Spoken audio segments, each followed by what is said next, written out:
welcome you back. The eyes of the NASCAR nation focused today on Fort Worth, Texas NASCAR Nationwide Series action.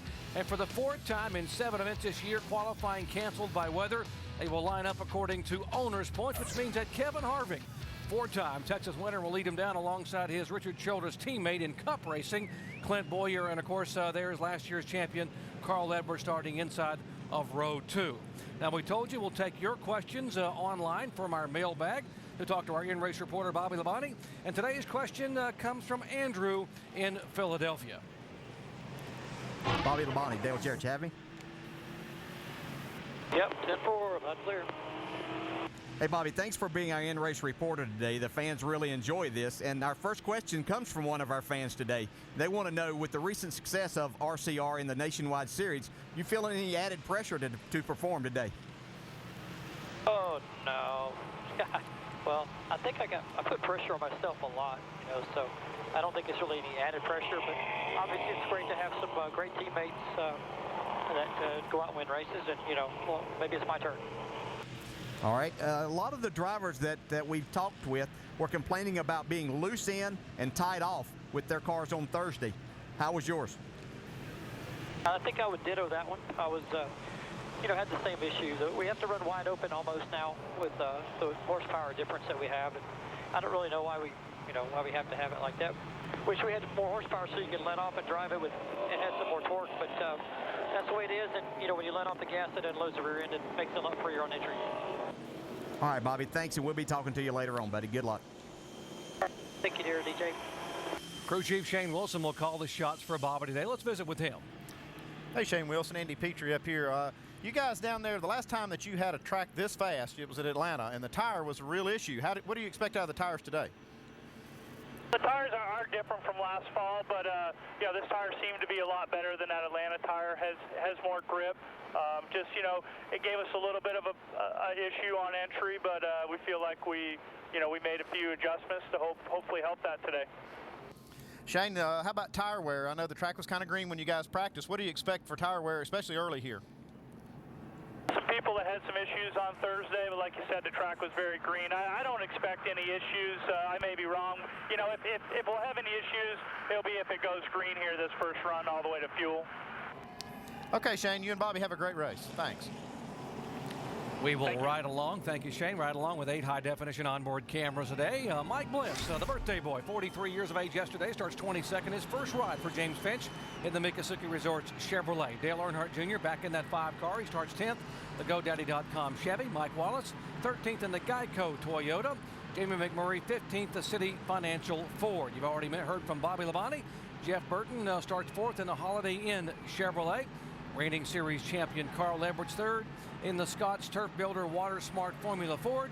And Stephen Wallace, 23rd, the 20-year-old driver in the Jimmy John's Gourmet Sandwiches Chevrolet. Well, it seems that everything is bigger in Texas, so let's update some of the big stories, starting with Mike Massaro. Well, Doc, one thing that's always big here in Texas, the speeds. These drivers will be covering a lot of distance in a very short period of time, nearly the entire length of a football field per second. The consequence, though, very stressful on equipment, in particular shocks and springs. Just ask Casey Kane. In practice on Thursday, he broke a shock, which led to something else that's always big here in Texas, a crash. Kane is in backup car today and still feeling very sore from the aftermath of Thursday's accident. Shannon? Well, Mike, according to that catchy little song, Deep in the Heart of Texas, the stars at night are big and bright. Well, you know how it goes. But the stars above Texas Motor Speedway pale in comparison to the stars on the track today. Names like Earnhardt, Stewart, Harvick, all in today's field. 16 Cup regulars, in fact, including the 6 drivers who currently occupy the top 6 spots in the Cup standings. Some really big star power here in the Lone Star State. Jamie. And Texas is a place known for special moments and drama. So to add to that philosophy, the Texas Motor Speedway president, Eddie Gossage, is putting up a unique bonus today. For a driver who shows his emotion, the first one to throw his helmet during competition will take home $15,000. Why, we asked him. He said, well, we're supporting NASCAR's new philosophy of going back to our roots, basically not reprimanding a driver for their actions. So Robbie Gordon, he's in the 22. He was one of the more talked about helmet throwers. A helmet just like this is what it's all about. And Dave, You know, they ask why, but it's Texas. They just do things differently here. And in a big way, it could change the points today. Even a helmet throw could do that, Jamie. Today, the points could shift. The top 4 drivers are within about 100 points of each other. And David Rudiman, who hasn't run a race yet this year, has been running very, very well. It'd be a big jump to go from 3rd to 1st today. But then, Doc, this is Texas. Absolutely, and the stars of NASCAR preparing to shine here at Texas Motor Speedway. 300 miles, 200 laps. There's a pit road speed, 45 miles an hour. 24-degree bankings, a pit window. How far can you stretch it? Well, guys, what about the dark horses, or maybe just someone to watch here early on? Andy? Well, Doc, I'm looking at that 47 car of Kelly Byers. He just came off his best finish of his career at Nashville a few weeks ago, and now here he is at a big track with all the Cup drivers. I'm looking at him.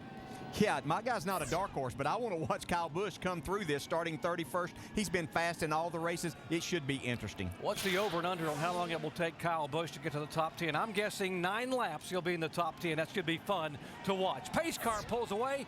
Glad to have you with us. NASCAR Nationwide Stars getting set to get after it here for 300 miles. Great crowd on hand as the green flag waves at Texas.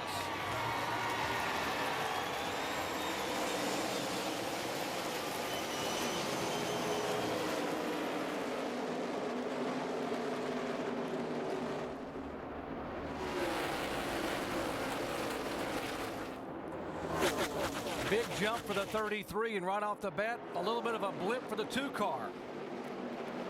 Ooh, caution, caution. Debris on the front straightaway, and they're going to slow them down here before the cars can come by. And they will bring the yellow flag out to make sure none of these field of cars will come by at speed and run over that on the front straightaway. It looks like a rolled up t-shirt.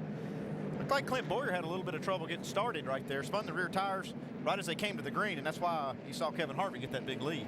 Yeah, these guys with these tapered spacers, they really think that they have to get after it really hard, and sometimes you spin the tires on the start. Yeah, we see this t-shirt being thrown. They were throwing them up into the stands to the fans. I guess somebody didn't want that one. And NASCAR could not take a chance that that was something metal inside that t-shirt and it would impact the race car. So they put the caution flag out. Back with the restart here in just a moment.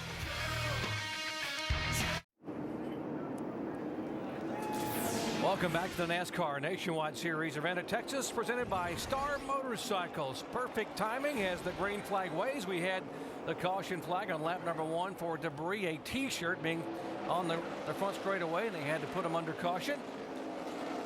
Kevin Harvick got a really good start on the initial start after the 2 cars spun its tires.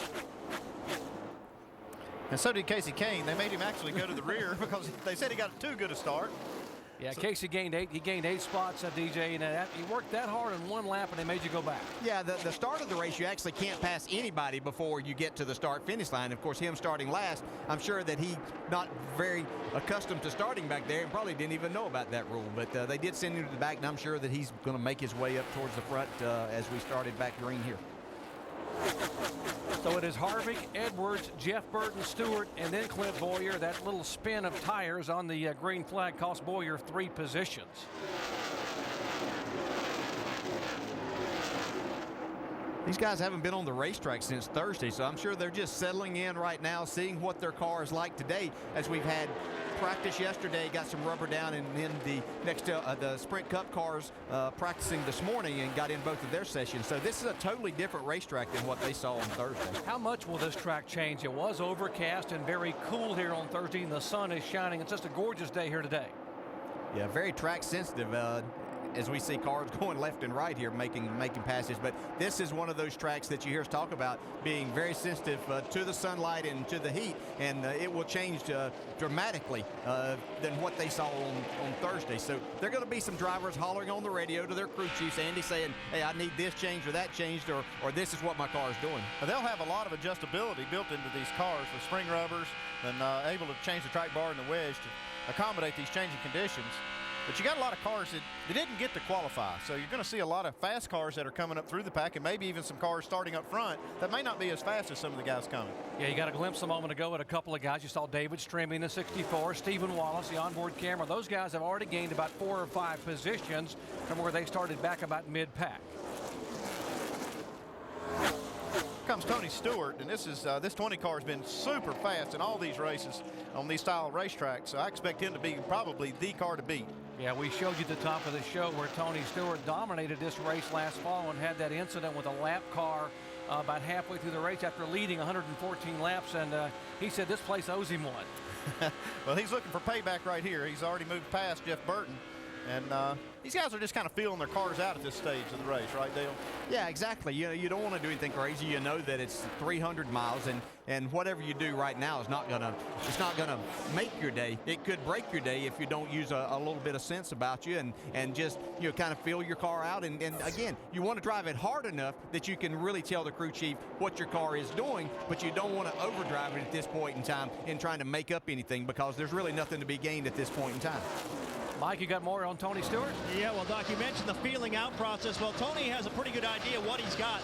That's the car he used to dominate and win by almost 3 seconds in California earlier this year.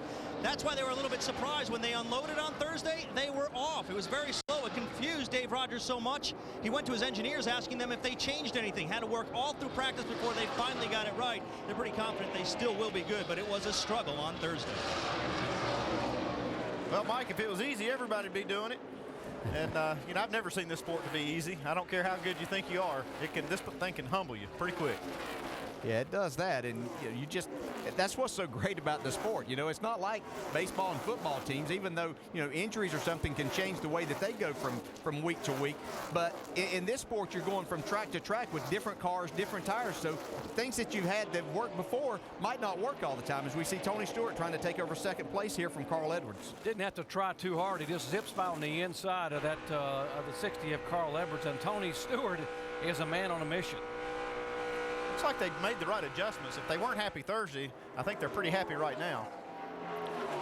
For you Tony Stewart fans, this is the 4th start of the year for Tony in the NASCAR Nationwide Series. All of them in the 20 car. He will run a total of 9 races in 2008 in this series.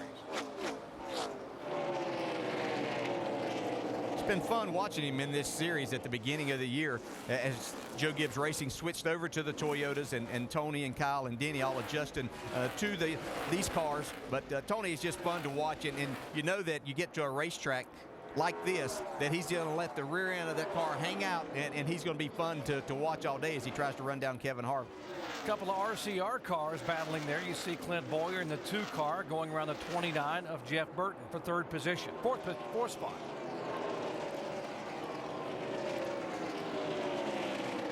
Battle for 9th spot, that 5 car moving up. Dale Earnhardt Jr., Robbie Gordon in the 22 car, and there's Brad Keselowski in the 88.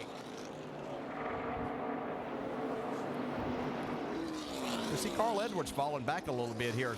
Burton's gone around him, David Rudiman's gone around him, and I'm sure Carl's car is just not to his liking, so he's just going to drop back a little bit, get in the pace that suits him for this point in time, and then work on the car whenever that time comes. I'll tell you a car that was extremely fast on Thursday is this car right here, David Rudiman, the 99. I talked to his crew chief. He said they ran only about 18 laps in practice. He said that all 18 laps, David was able to hold the throttle wide open all the way around the racetrack. So if he can have that thing handling like that today, he's going to be a factor. Yeah, they had the hood up in the car, folks, and they had covered up their front suspension, and old Andy Petrie goes over there and uncovers it and takes a look at it. It's where they didn't throw something at you. There's a time they would have whenever I used to compete against them, but now they don't have to worry about me. Dave Burns, you got more on David? Yeah, Dave Rudiman is radioing into his crew. Started the race just a little bit tight, but then the word free started flowing from his lips.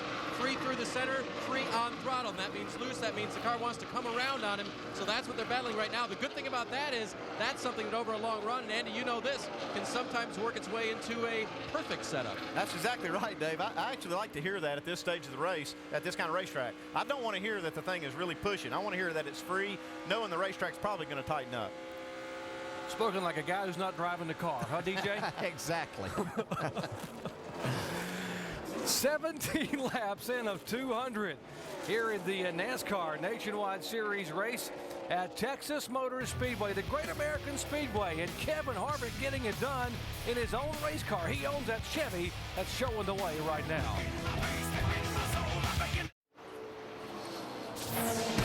Welcome back to the O'Reilly 300 NASCAR Nationwide Series race at Texas Motor Speedway. Well, folks, the new era of the IndyCar Series hits the streets of St. Petersburg.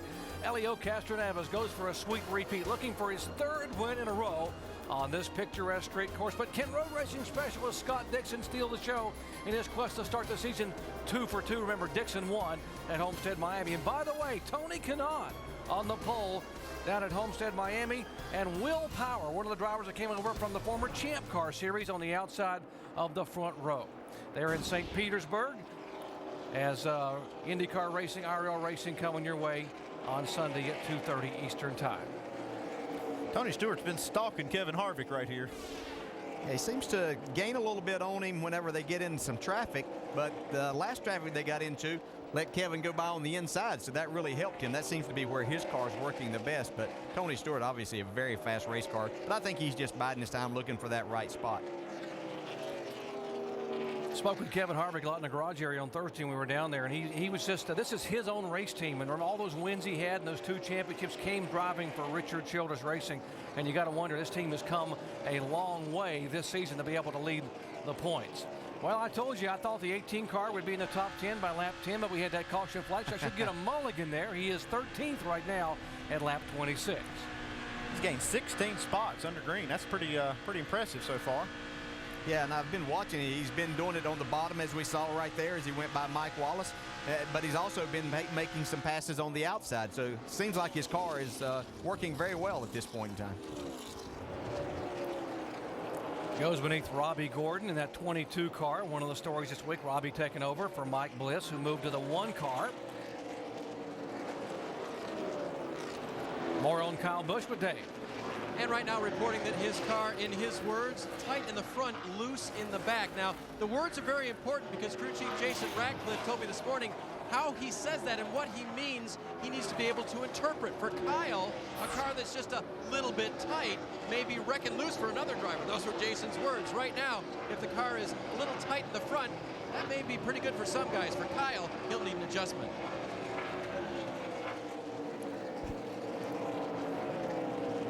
Battle for 7th position. How about a couple of teammates? The 5 car. That is Dale Earnhardt Jr. And, of course, the 88 car, Brad Keselowski, who has had back-to-back top 5 finishes, 4th at Bristol, 4th at Nashville, and now running and trying to show the boss he made the good call by putting him in the car. As you look back from Dale Earnhardt Jr., let's check in with more on Dale Jr.'s with Shannon. Well, Doc, Dale Jr. was asked earlier this week if he planned on maybe increasing his role with Junior Motorsports, maybe driving a couple more races for this team. You know, he told me, my focus right now is the 88. The 88 on the Cup side and the 88 in the Nationwide side. I want to win in the Cup side, and I'm focused on getting Brad Keselowski better and up to speed and in victory lane here in this series. He told me there's a fine line between having fun and actually working in the Nationwide series, and right now he's having fun. He is having fun, Shannon, and he's really running well. But there were people last year, at the end of last year, who questioned Dale Earnhardt Jr.'s decision to put Brad Keselowski in the car. We asked Dale Jr. about his thoughts. I talked to Brad at Bristol at Busch practice, and he qualified really well. He talked very intelligently about his car. He talked about his team and how it was built and what the issues were, to how to get it better. And he understood it really well. I could tell that he could see what was going on around him, and, you know, was pretty intelligent. So that was great. You know, plus he had a decent ability on the racetrack, but as a driver, period. Andy, you've interviewed drivers over the years for your cars in Cup and in Nationwide Series, and that's a tough call. You got to be able to see something maybe someone else isn't seeing. Well, what you look for in that is, just like he said, you're looking for that fire and to see that they get it. You know, that they get what you're trying to accomplish with your race team. And it sounds like this is a perfect fit, and it's proven to be with Brad Keselowski. Yeah, I think Junior's very happy. In talking with him about Brad and the things that he likes, is he's very aggressive, but he's also learning to race these races, which are longer than what he was accustomed to before, and learning the race cars, and he's very knowledgeable about that. So it seems to be a really good fit. Watching Dale Jr., you see how he's working the racetrack. He's actually working around a lap car here, but he's been working the top side of the racetrack in 3 and 4 and the bottom in 1 and 2.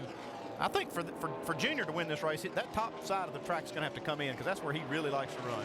That's where he would like to see this go. And he tends to use from the middle of the racetrack down in turns 1, as you were saying, and then he likes to get right up against the wall in 3 and 4. And if he can make that work, then he's going to be in a groove that nobody else is really looking to go in, and there's not much traffic up there. So I think that's why he likes to be up there and keep that momentum. Kevin Harvick, the leader, Tony Stewart, Clint Boyer, Jeff Burton, David Rudiman, Edwards, and then Dale Earnhardt Jr., who is currently 7th today. But he will lead him down from the pole for the NASCAR Sprint Cup event here on Sunday. Early on at Texas, back with more in a moment.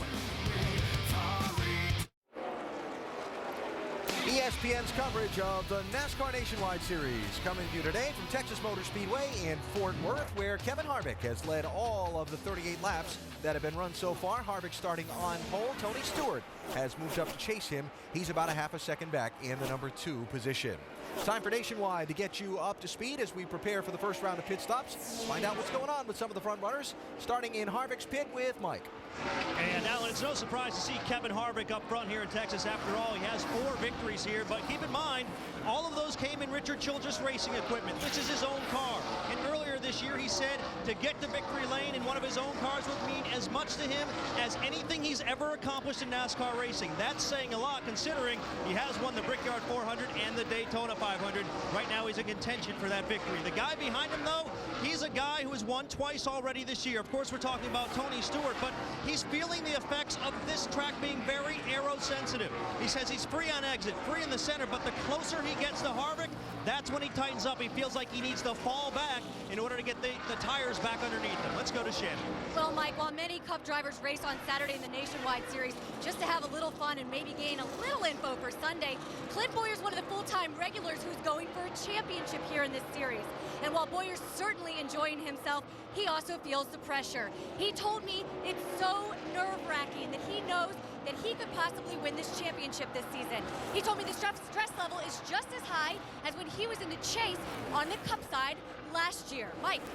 After practice on Thursday, Jeff Burton described his car as, quote, terrible. Doesn't look terrible right now, running very strong inside the top 10. Says it's a little bit tight off and free on entry, but keep in mind, Jeff Burton knows how to get it done here in Texas. In 11 races here, he's never finished outside the top 10, Dave. Mike, when that car, the 29, won 2 weeks ago at Nashville, it was one of the ones that didn't have to pit late. This one was. Fuel mileage was an issue for this 99 crew. Jerry Baxter, the crew chief, told me this morning they've made major, that was his word, major gains in fuel mileage this week when they ran on Thursday. He noticed it. They'll be able to go further today on a tank of gas, and that can matter a lot. Shannon? Well, currently running 6th is Dale Earnhardt Jr. in his own car, Junior Motorsports. He won his very first nationwide race here at this track. He was reminded of that this week. He said, wow, has it been that long? He said thinking back on that day, he could remember a lot of things, but the one thing that means the most is just how far he's come in this series and how much he's been able to accomplish. Dave. As for Kyle Busch, he's moved all the way up from his 31st starting position into that 7th spot, challenging the front runners now. His crew chief, Jason Radcliffe, has told him, okay, we're the fastest car on the racetrack. You can take it easy now. Ha! What do you think, Shannon? Well, Dave, Carl Edwards currently running 8th. I spoke with his crew chief, Pierre Cattell, earlier this morning. He told me that Carl has had a hard time adjusting to this tapered spacer. It usually takes him the entire race to get that car where he wants to be. Just over the radio, this is what Carl told his team about the car currently. A little worse in. Yeah, it's just a little too loose in. A little free around the center. 10-4 will run that track bar down around, put a round in the left rear. Well, so you expect to see some changes on that number 60 car when they come down pit road. Now for more, let's go over to Tim Brewer, the Chevy cutaway car.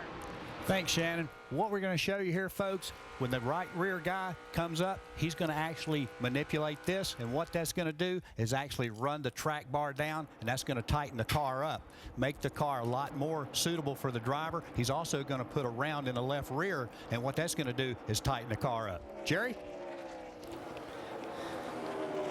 Thank you, Tim. The adjustments drawing nearer and nearer, as is Tony Stewart to Kevin Harvick, as Stewart had run down Harvick from about 3 seconds back to 3 car lengths. Now make it 2 car lengths.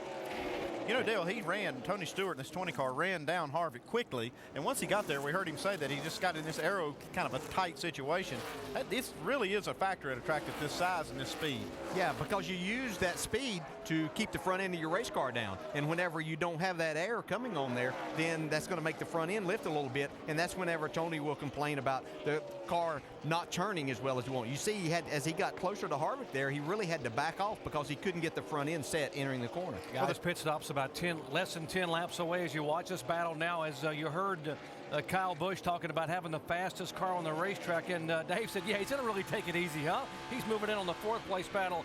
Jeff Burton currently in 4th position. But as you watch this potential pass, what are your concerns now as you're about 7 or 8 laps away from pit stop? Well, I'm real concerned about tire wear, especially at this point, because this is at the end of a long green flag run, and what the car's doing. I want to make sure that if the track's changing, that we keep up with it.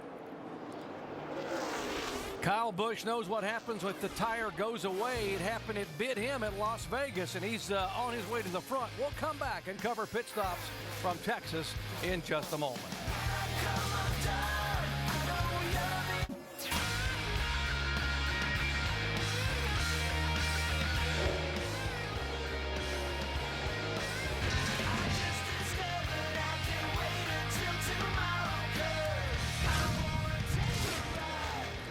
NASCAR Nationwide Series action. Kevin Harvick has led all 53 laps thus far, but pit stops become the order of the day. And we are being told that Kevin Harvick in the 33 car now, as he gets passed by Tony Stewart for the lead, could be coming on the pit road as soon as next time by. Welcome back to our NASCAR Nationwide Series coverage at Texas, presented by Star Motorcycles. And Eric McClure becomes the meat in that sandwich. Then one goes high and one goes low. That cost Tony Stewart the lead back. He worked pretty hard to get that. There's Casey Kane in the pits getting tires. Mike? And Casey Kane on pit road complaining the car's real tight. Remember, he had to start at the back of the pack today because of an unapproved change. They made a change to this backup car before they rolled out. It had never been on the track until this afternoon, so a lot of unknowns with Casey Kane. Casey Kane, a hard impact in the practice on Thursday, lost the primary car. You see the hand waving out the window from Tony Stewart, signifying that he will be slowing down and headed to pit road. Yeah, you want to let that guy know behind you that because you run around the bottom a lot here, that you are going to be slowing down as we see Tony get slowed down to pit road speed. 45 miles an hour, first pit stop of the day for Tony, who won the first 2 events of the season, driving in the Joe Gibbs Toyota. And he will head down to the attention of crew chief Dave Rogers and company. Mike? And Doc, as we reported earlier, Tony Stewart complaining that once he got close to Kevin Harvick, he got real tight. He says he needs to cut better when he gets up on the bumper of the 33 car. They're going to add some tape, make a wedge adjustment, also take 4 tires and fuel on the 20 machine, the Old Spice car of Tony Stewart, still trying to help him get by Harvick and really deal with that aero sensitivity of this racetrack. Meanwhile, Jeff Burton just completed his stop. He was tight off, a little bit free on entry. They made an air pressure adjustment, 4 tires and fuel on the Holiday Inn Chevrolet. Your leader's on pit road now. That's Kevin Harvick. They'll go to work there. He's complaining that he's just a tick tight. An air pressure adjustment as well. 4 tires and Sunoco fuel for Harvick as the team now goes to work on the left side of that car. The pit stops for this team have been its Achilles heel the last few weeks. Harvick was very upset, made some changes over the off week, and now they're away after a relatively slow stop. Slow getting off pit road for Harvick. Dave. Kyle Busch's pit crew already disobeying orders. He said, don't touch it. Well, they're going to change 4 tires, fill it full of fuel, but they're not going to make any adjustment for this race car that's come all the way from the back of the pack to the lead group. Problems for Kevin Harvick. You see the 18 car of Kyle Busch, who had assumed the lead a moment ago from 31st starting spot. As you watch, axles and everything, okay? There's a 33 car leaving the pits, and Mike still not up to speed. And it sounds to me like they think it's a transmission problem or maybe even a broken axle. He just came over the radio and said it's a broken axle. The team going to the garage now as the 33's headed there as well. A disappointing run for Harvick. Dave? Brad Keselowski early in the run said his car was very loose. Then on lap 30, he said the car got tight. They're going to make air pressure adjustments to that race car. Clean stop for the Navy crew.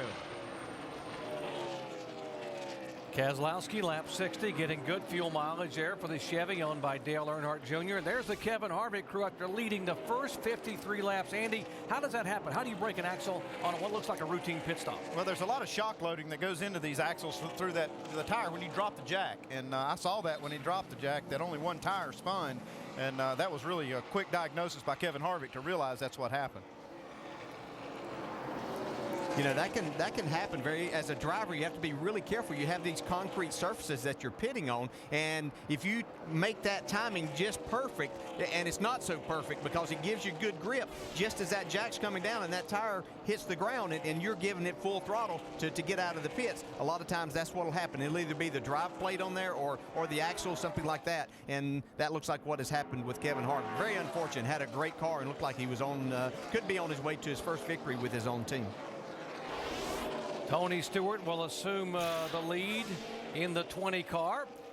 Kevin Harvick now back in the garage area to look at that broken axle and to give you a look at what we're talking about. Let's go down to our ESPN Dish Tech Center and Tim Brewer. Hey, what we got here, Jerry, this is the actual axle that's in the axle housing. What DJ was referring to, the drive plate that's here, that's where the spline portion is. But what it does, it comes through here, actually hooks to the ratchet right here in the ring gear and pinion. But when you snap one of these axles, just like they said, when you come off that pit road, drop the hammer on it, puts a lot of force on this axle. That's the reason they have a problem right there. Jerry? Tim, thank you very much. You can actually see the guys now trying to pull that drive plate and whole wheel assembly off to be able to get that axle out and change it. And the reason they're doing this is although Kevin Harvick will not run a full schedule, this car, which came in as the owner's points leader, will run the full 35 events with Cale Gale sharing the ride.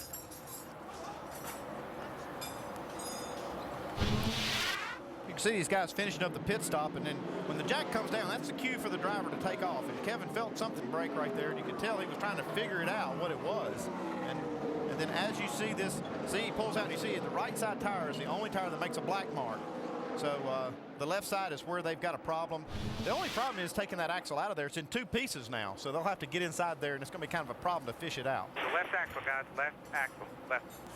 Yeah, I mentioned Cale Gale. That's Cale working on the car there. He's the young driver who was the protege to Kevin Harvick, and finishing 8th at Nashville last week in his chance to get in a 33 car. He's just lending a hand, trying to be a part of the fix there for Kevin.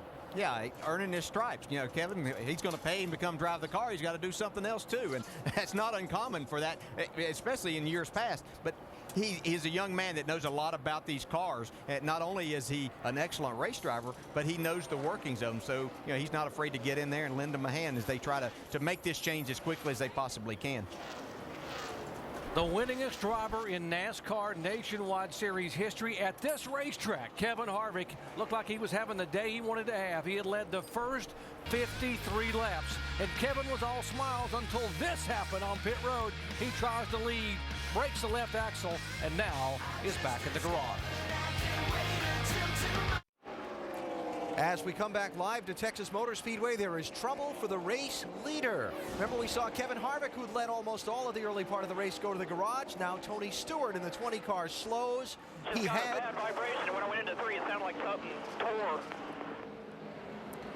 Report from Stewart's pit, he may have lost a cylinder.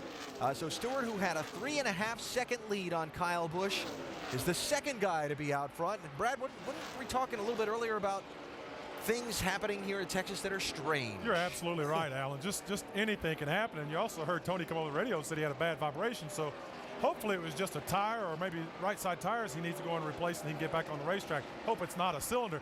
But up until then, he and Kyle Busch in those Toyotas, they were starting to march off and leave everyone. And 3 of our top 6 were Toyotas. So same old song with these Gibbs race cars, man. They run up front all day long. Let's see if the tire change helps. Stewart's in, Mike. And Tony Stewart's main complaint was he was feeling a vibration. When he came down pit road, he's told his team to look real closely at the right side. He was sure that that's where the problem was. Does not think it's internal in the engine compartment, but they're looking at the tires right now to see if that was the issue, Doc.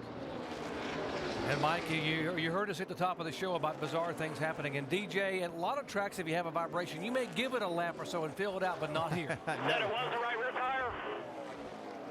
We hear Tony asking about, now we see a tire there. Yeah, Jerry, you're exactly right. You're running way too fast here to be taking any chances, and obviously Tony has a great feel for his race car and knew something wasn't right. It looks like that just the tread is coming off of there for some reason. This is kind of what we expected that first run, to maybe wear the tires out, but you can see a piece of that rubber comes off of there, and what it does, it makes the tire out of balance, so that's what made the vibration. And another lap, Tony probably would have been in the wall. That was a real good catch by Stewart. Goodyear engineers surveying that right rear tire, and they will take that information and disseminate it as here's the you heard Brad Doherty talking about how strong the Toyotas are. Kyle Busch from 31st starting spot is our leader. Kyle has now led twice. He led on the initial pit stop when Harvick and Stewart came on the pit road. Now has led a total of 5 laps. What's most impressive about this run is that he did it all under green. I mean, we haven't really had a caution for him to catch up. He started back there and made all this ground up racing under green. Battle back for 14th position onboard camera from Mike Wallace. There's a 38 car. A couple of Toyotas now running side by side to stay in the top 15. You can hear Mike Wallace getting in and out of the throttle over there. He's having some handling issues, I would say. Yeah, he was wanting to go, but his car wasn't wanting to go where he was wanting it to go, so he couldn't get in the throttle all the way. And what you're doing there, more than likely, I would say that his car is probably sliding the front end at that point in time, so he's trying to get it to turn a little bit. So we see Dale Jr. make a pass on Jamie McMurray here. Yeah, that'd be for 8th position. He goes by the 16. That is McMurray in that car instead of Biffle, because they do shuffle the drivers. And Earnhardt Jr. in the 5 car. That Landon Castle will be in next week at Phoenix. And right behind him, we see Tony Stewart. He's 1 lap down after that pit stop, so he's still not out of this thing by any means. No, he's going to have a lot of help to get himself back in that position, but as fast a race car as he has, he can make that happen. And Dale Jr., we talk about now he's up to 8th. You know, he had climbed up into the top 5 before those pit stops, but right before that, he had fallen back to about 9th or 10th.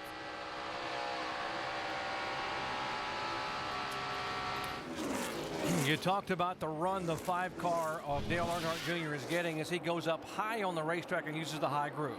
This is all the benefit of this high line running. You see it's so much momentum and so much speed coming off the corner that just makes it easy to pass them going down the straightaway. And that is a product, we talk about it today being a big product of the tapered spacers that they run and being able to keep that momentum. But he'll do a lot of the same things tomorrow in the Sprint Cup car, because that's just how he likes to drive. Get out of the gas a little bit early, back into throttle soon, and carry that momentum down the straightaway. For those of you who may not be aware, the tapered spacer drains about 80 horsepower from these engines, and therefore you don't have the throttle response these guys have had in years past, and that's why you hear Dale Jarrett and Andy Petrie talking about just keeping your foot in the throttle to keep the momentum up in the corners. More on Dale Earnhardt Jr. with Shannon. Yeah, Doc, we just heard Tony Stewart talk about the fact that he's having a little bit of a vibration.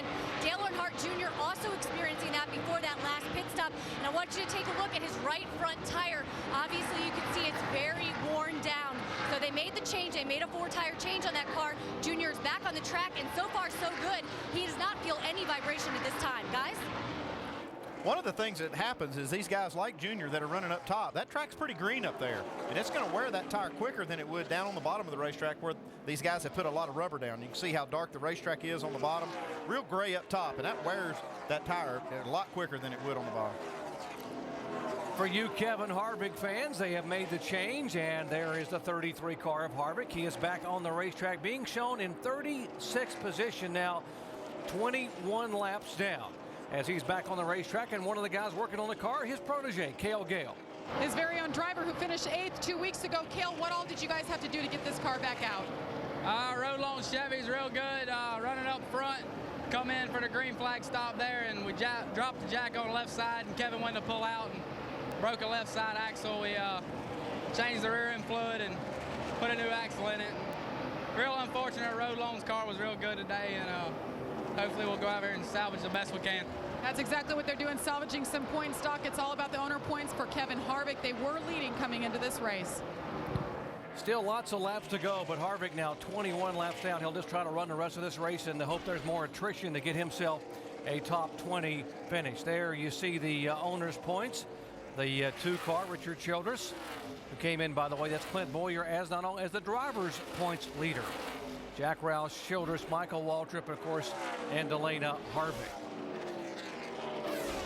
17 laps away from halfway here this time by, and Kyle Busch, what a surprise. Busch got aggressive when they dropped the green flag and is now leading at Texas.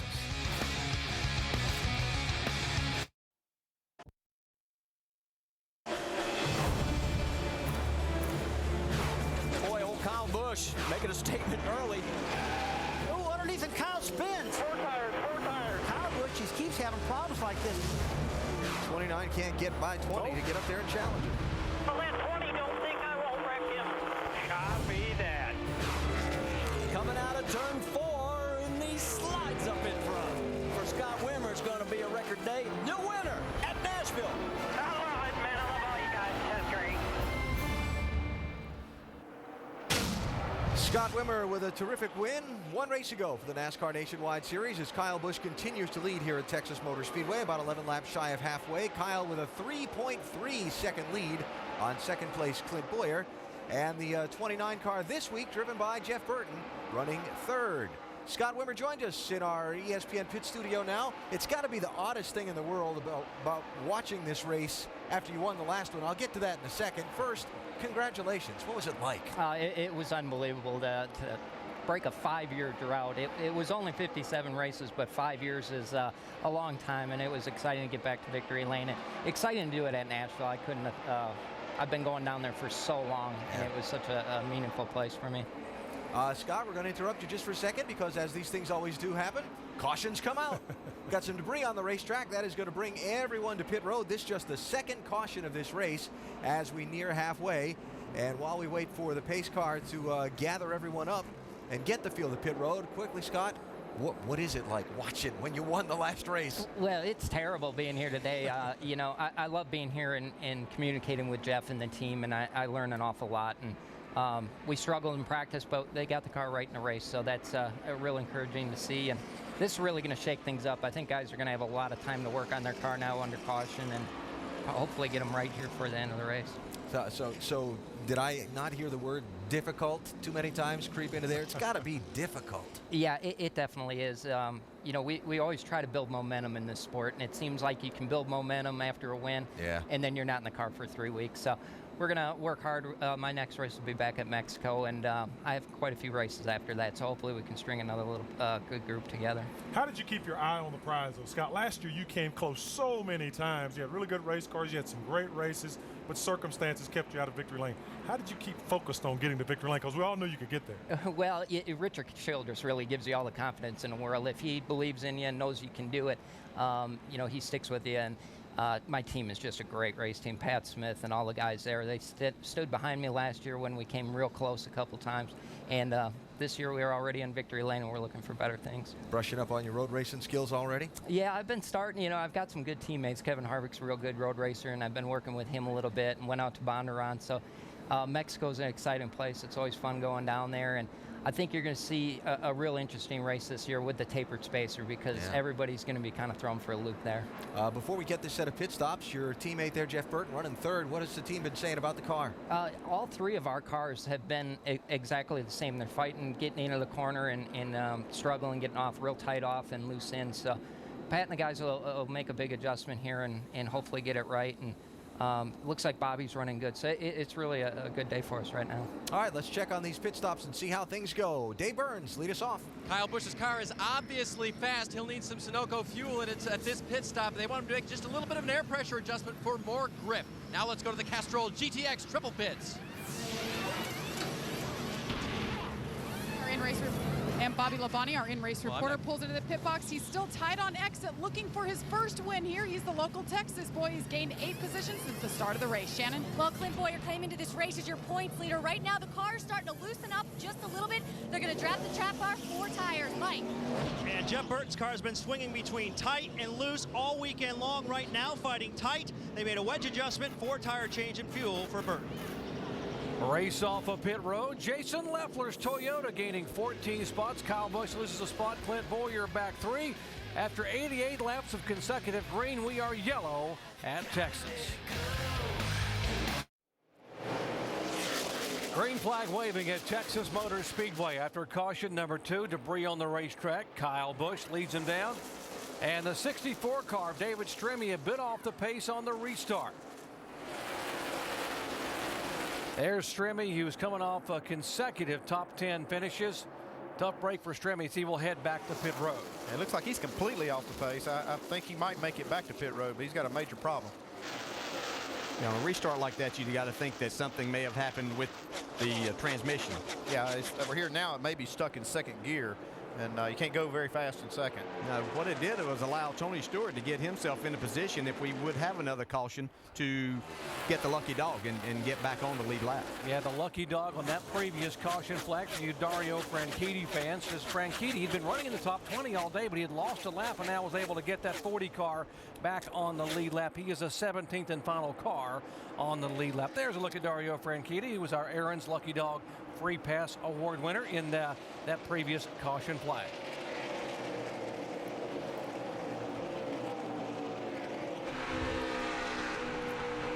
These guys got good tires on right now, and they're able to really get a lot of grip and race each other pretty hard at this stage.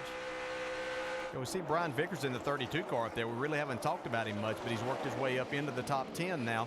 And another one of those Toyotas that seems to be running very good. Brad Keselowski looked like he's on these I noticed on the start of the race, and as he gets into the wall, looks like his car just doesn't have the grip, or maybe it's just a little bit loose and he can't get going. And he obviously got passed by a few cars there, and he was trying to make a little more happen than what his car is willing to do right now. More on Keselowski with Dave. Yeah, DJ, I'll tell you what he was talking about during the last run. He said a little bit loose when I'm by myself, a little bit tight when I'm behind someone. They made an air pressure adjustment to try to help that. And the start of the last run was actually pretty good. After 10 laps, he said the car was perfect right where it was, but they tried to make some adjustments after that last run. Dave, he's trying to hold on to 7th spot, and he will now get passed by Carl Edwards. That is Edwards, the 60 car in 7th. Keselowski is the 8th, and now maybe losing that to David Reagan on the bottom of the racetrack. Yeah, you know, you make those green flag pit stops and your car's a little bit loose at that time. Everything's spread out, so it's not so bad at that point in time. You think, okay, I can hang on to this. But you get in a restart situation, that is really accentuated because you have race cars around you everywhere. And if your car's just a little bit loose, as we see him wiggle again coming off of turn 4, then you can really have your hands full. And it's really not a fun time as a driver. He did make one more adjustment on it against the wall. I mean, he hit it pretty hard, but it doesn't look like it hurt it too much. And you see him keeping pace with Carl Edwards right here. What happens when you're lacking grip at 190 miles an hour? Ugh. Now, if you want to see what Carl Edwards saw. You could see the back end of that car hung out. You could see him wiggling the steering wheel, the front tires moving just a little bit. He didn't want to turn them much, but he knew he had to turn not to hit the wall, and just a slight miscalculation there. Everything looks to be okay. I don't see any smoke, and that's what I would worry about right here. If you see smoke rubbing on the tires, or you know, a fender quarter-pound rubbing the tire, you'd see the smoke coming out. Got a very good race car as he goes back by David Reagan for the 8th position.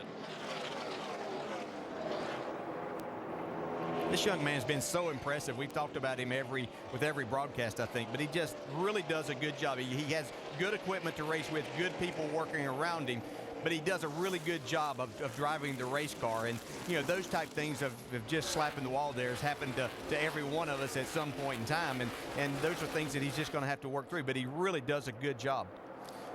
Kelly Byers, the 47 car, one of the guys that Andy Petrie said keep an eye on, coming off his first ever top 5 at Nashville last week, having a good run here along with a Cup Series veteran, Jamie McMurray, down into 16. Yeah, these guys have been racing pretty hard. Looks like Kelly's able to hold him off turn 4. So looks like he's got still a good car. You know, in the interview in the Countdown show, you could just hear that confidence coming from him. After he had that good run at Nashville, they've had a couple of other good runs. He really, I think he's getting that feel that, okay, I know what's going on with these cars now, and he feels a lot better about being a driver in this series at this point in time. 47 car, then McMurray the 16, and you look in the back part of that, you see the right side of your screen, that's the 1 car. That is Mike Bliss. It was Sterling Marlin last week, or at Nashville, I should say. Johnny Sauter began the year in that car. Now Mike Bliss has moved over to finish the year driving for James Finch. As an owner, you're always looking for that right combination, and it's never really one thing that can fix your race team, but looks like James Finch has found a pretty good combination with Mike Bliss and the way they've reshuffled some of their crew members and crew chiefs. So this is a nice run for the one team. I'm a big Mike Bliss fan. I tell you, he's one of the, I consider one of the most underrated drivers out there. I mean, he really does do a great job behind the wheel. I think this is a perfect example of the talent that he has. Getting in a car he's never been in, coming to a fast racetrack like this and performing this well. You know, the team has struggled a little bit to this point. We were all wondering what was going to happen. You know, did Mike Bliss make the right move? And he obviously was very comfortable in doing that and showing his talent. Former NASCAR Craftsman Truck Champion. There is the 18 car now of Kyle Busch. He has running double duty this weekend along with 15 other drivers. Speaking of former champions, if you just joined our coverage, the 20 car there of Tony Stewart, one of the cars to beat until he had an issue. To help explain what happened, let's go down to Mike. And that was a tire issue, and in light of what transpired a few weeks ago in Atlanta, you might imagine, well, Tony was not too happy with Goodyear, and that was initially the case until Goodyear was able to assess the problem. I spoke with one of the engineers, and their assessment is that the tire ran over something and had sustained contact. The team agrees and think it was this, a lug nut. It transpired just after pit stop, and let's match it up with the groove in the tire. Yep, it's a perfect match all the way through. This could be hazardous material on pit road, Doc. Troubles for Tony Stewart, and just that simple. Lug nut can take a chunk out of the tire, and Tony had to make the unscheduled stop after just having been on pit road a few laps earlier, and that cost him a lap. He is now being shown 1 lap down. He is the first car a lap down in 18th position. Talking about troubles, what about Kyle Busch and the struggles he has had?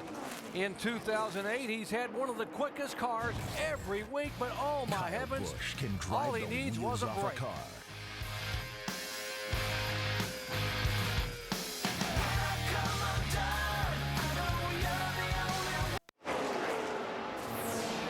The NASCAR Nationwide Series at Texas Motor Speedway. Coverage presented by Star Motorcycles. We are in Fort Worth today. Next weekend, we will be in Phoenix, Arizona. And the NASCAR Nationwide Series going racing under the lights on Friday night. Our coverage from Phoenix beginning at 9:30 Eastern Time. The Flat Mile Racetrack there. Always a lot of fun, a lot of exciting racing there. Coverage presented by CC's Pizza. Hope you join us 9:30 Eastern Friday night on ESPN2. Watching Kyle Busch lead Jeff Burton, David Rudiman, Clint Boyer, and Brian Vickers. Scott Wimmer, last week's race winner, the co-driver of that 29 car with Jeff Burton, is with us, has hung out here for a couple more minutes. And Scott, you're watching your teammate close the gap a little bit on Jeff Burton. What are you seeing? What are you hearing? Well, it looks real good right now. I think that pit stop was real good for not only our team, but everybody. And I see 3 RCR cars up there, so they must have made some good adjustments. Hopefully we get another caution here right at the end. We can make some more adjustments and get it right. I think we need to give you more credit, though, Scott, as a race car driver, because it's very difficult what you do, not getting to run the full season in that race car. Even though it's a great race car, and we all know that, you get in that thing every week, and you're very competitive. You win. I think you need a pat on the back, because that's a very difficult thing to do for a race car driver. Well, I appreciate that. And it's something I've been racing a long time. I've been to these tracks, so it's not like I'm going in, with no experience. But it's really hard being in a car 2 weeks and then off for 3 and things like that. But we're working things at Richard Childress to get me in a car full time, and I hope that can happen, because I think if I could race full time, keep building momentum, it would be really good for the race team and hopefully for me too. Scott Wimmer, thanks for the time. Congratulations again on last week. All right, thank you. National winner Scott Wimmer with us here in our ESPN pit studio. Watching a race for 4th as Brian Vickers continues to move forward, getting around Clint Boyer and picking up that spot. Vickers in that 32. Nationwide up to speed. What's going on in the front runners pits? Dave Burns has the leader, Kyle Busch. Alan, Kyle's run in Atlanta looked a lot like this, except he was in a car numbered 20 until things went wrong in the right front of that car. I asked crew chief Jason Ratcliffe as he talked with the other guys who were there, what happened in that, and did you guys make some changes to beef up the front of that race car? He goes, we're not sure exactly what happened first, whether it was structural or parts related, but we've worked on both of those things, and the right front of that car is tougher, and Kyle should be able to drive it to the end today. Mike?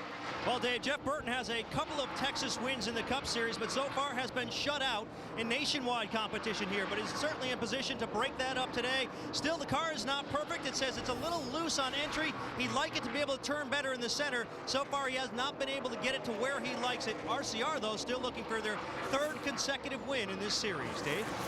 And right now, looking further back, David Rudiman running into 3rd position right now. It's way tighter than it was before at this point in the last run. So they made an adjustment which may not have helped the car or may have actually hurt it. So David now fighting a car that will not turn through these corners. Now, Brian Vickers, where did he come from? Started in the back of the pack. They made a major adjustment on their green flag pit stop, removed a spring rubber from the left rear spring. That helped this 32 car turn better. It moved him toward the top 10. He's now running for Shannon. Well, Dave, Clint Boyer, who's currently running 5th, was struggling with a loose car the entire race. He came down pit road on that last pit stop. They dropped the track bar. Now it's tight, too tight. So expect some major changes on that number 2 car when they come back down. Alan. All right, so that's the update on the top 5 runners in the field. Got 17 cars on the lead lap at the moment, and we are at lap 120 of 200 today here at Texas Motor Speedway. Kyle Busch, we've seen this movie before. He's been fast. Will it last? Will he be out front when the checkered flag waves at the end of 300 miles? The stars of the IndyCar Series take to the streets of St. Petersburg for race number 2 of the 08 season, and last year, no shortage of road rage in each of the 5 road and street circuits. Trouble seemed to lurk behind just about every turn. Yet somehow, Scott Dixon managed to avoid all the drama to win 3 times on the road courses. Can Dixon remain king of the road? Find out tomorrow. The Honda IndyCar Grand Prix of St. Petersburg coverage begins 2:30 p.m. on ESPN.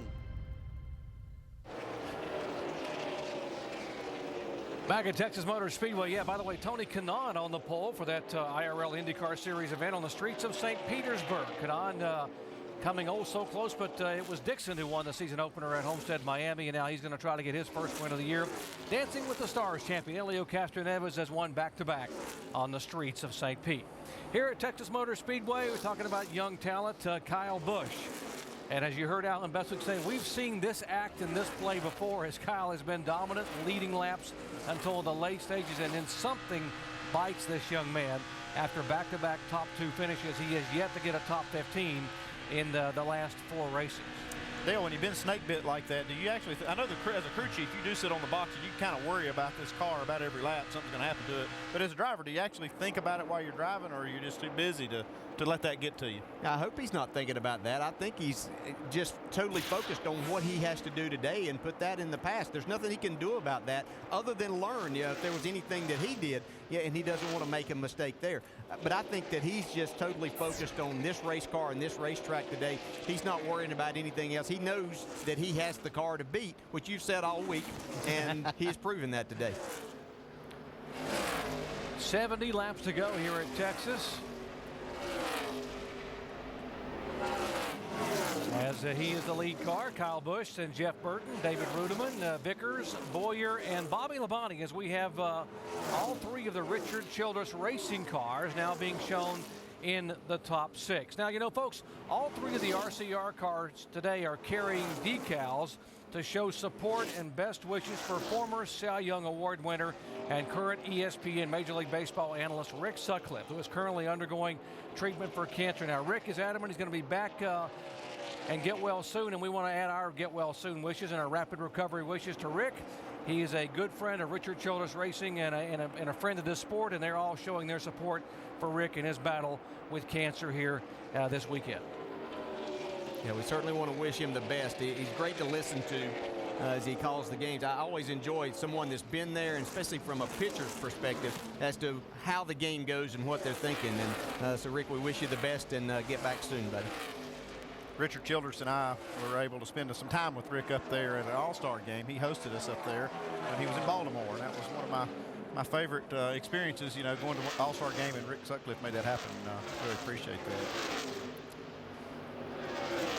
Well, Kyle Busch is making it happen here this afternoon, isn't he? He just, we've seen this as we've documented quite a few times. And there's other guys here that are running really good. And a lot of times as we watch the timing charts here that are running close times together, but he has literally been 2-3 tenths of a lap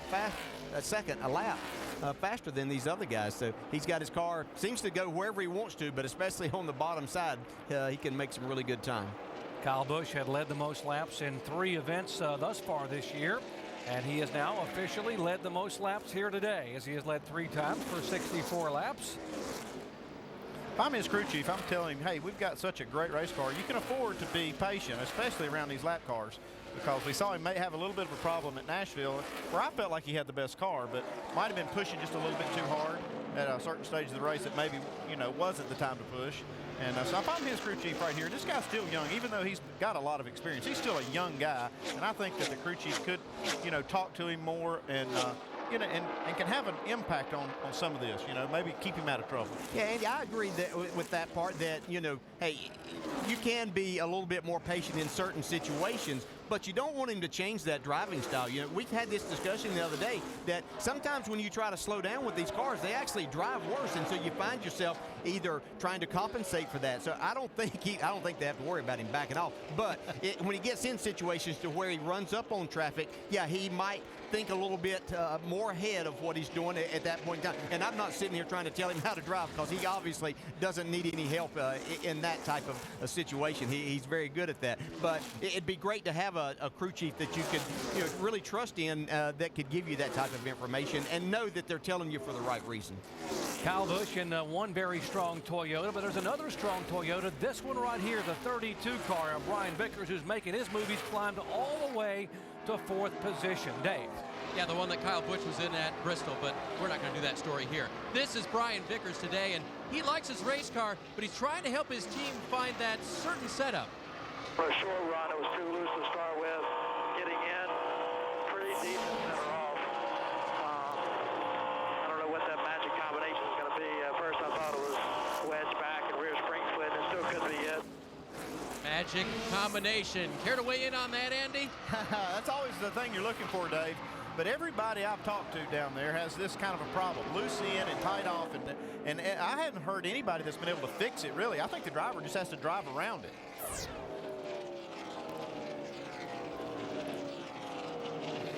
$62 laps to go. Well, Kyle Busch, can he dodge the bullets? Remember the broken shock, the cut tire, the incident. He spun while leading at Nashville a couple weeks ago. He's due, but can he hang on?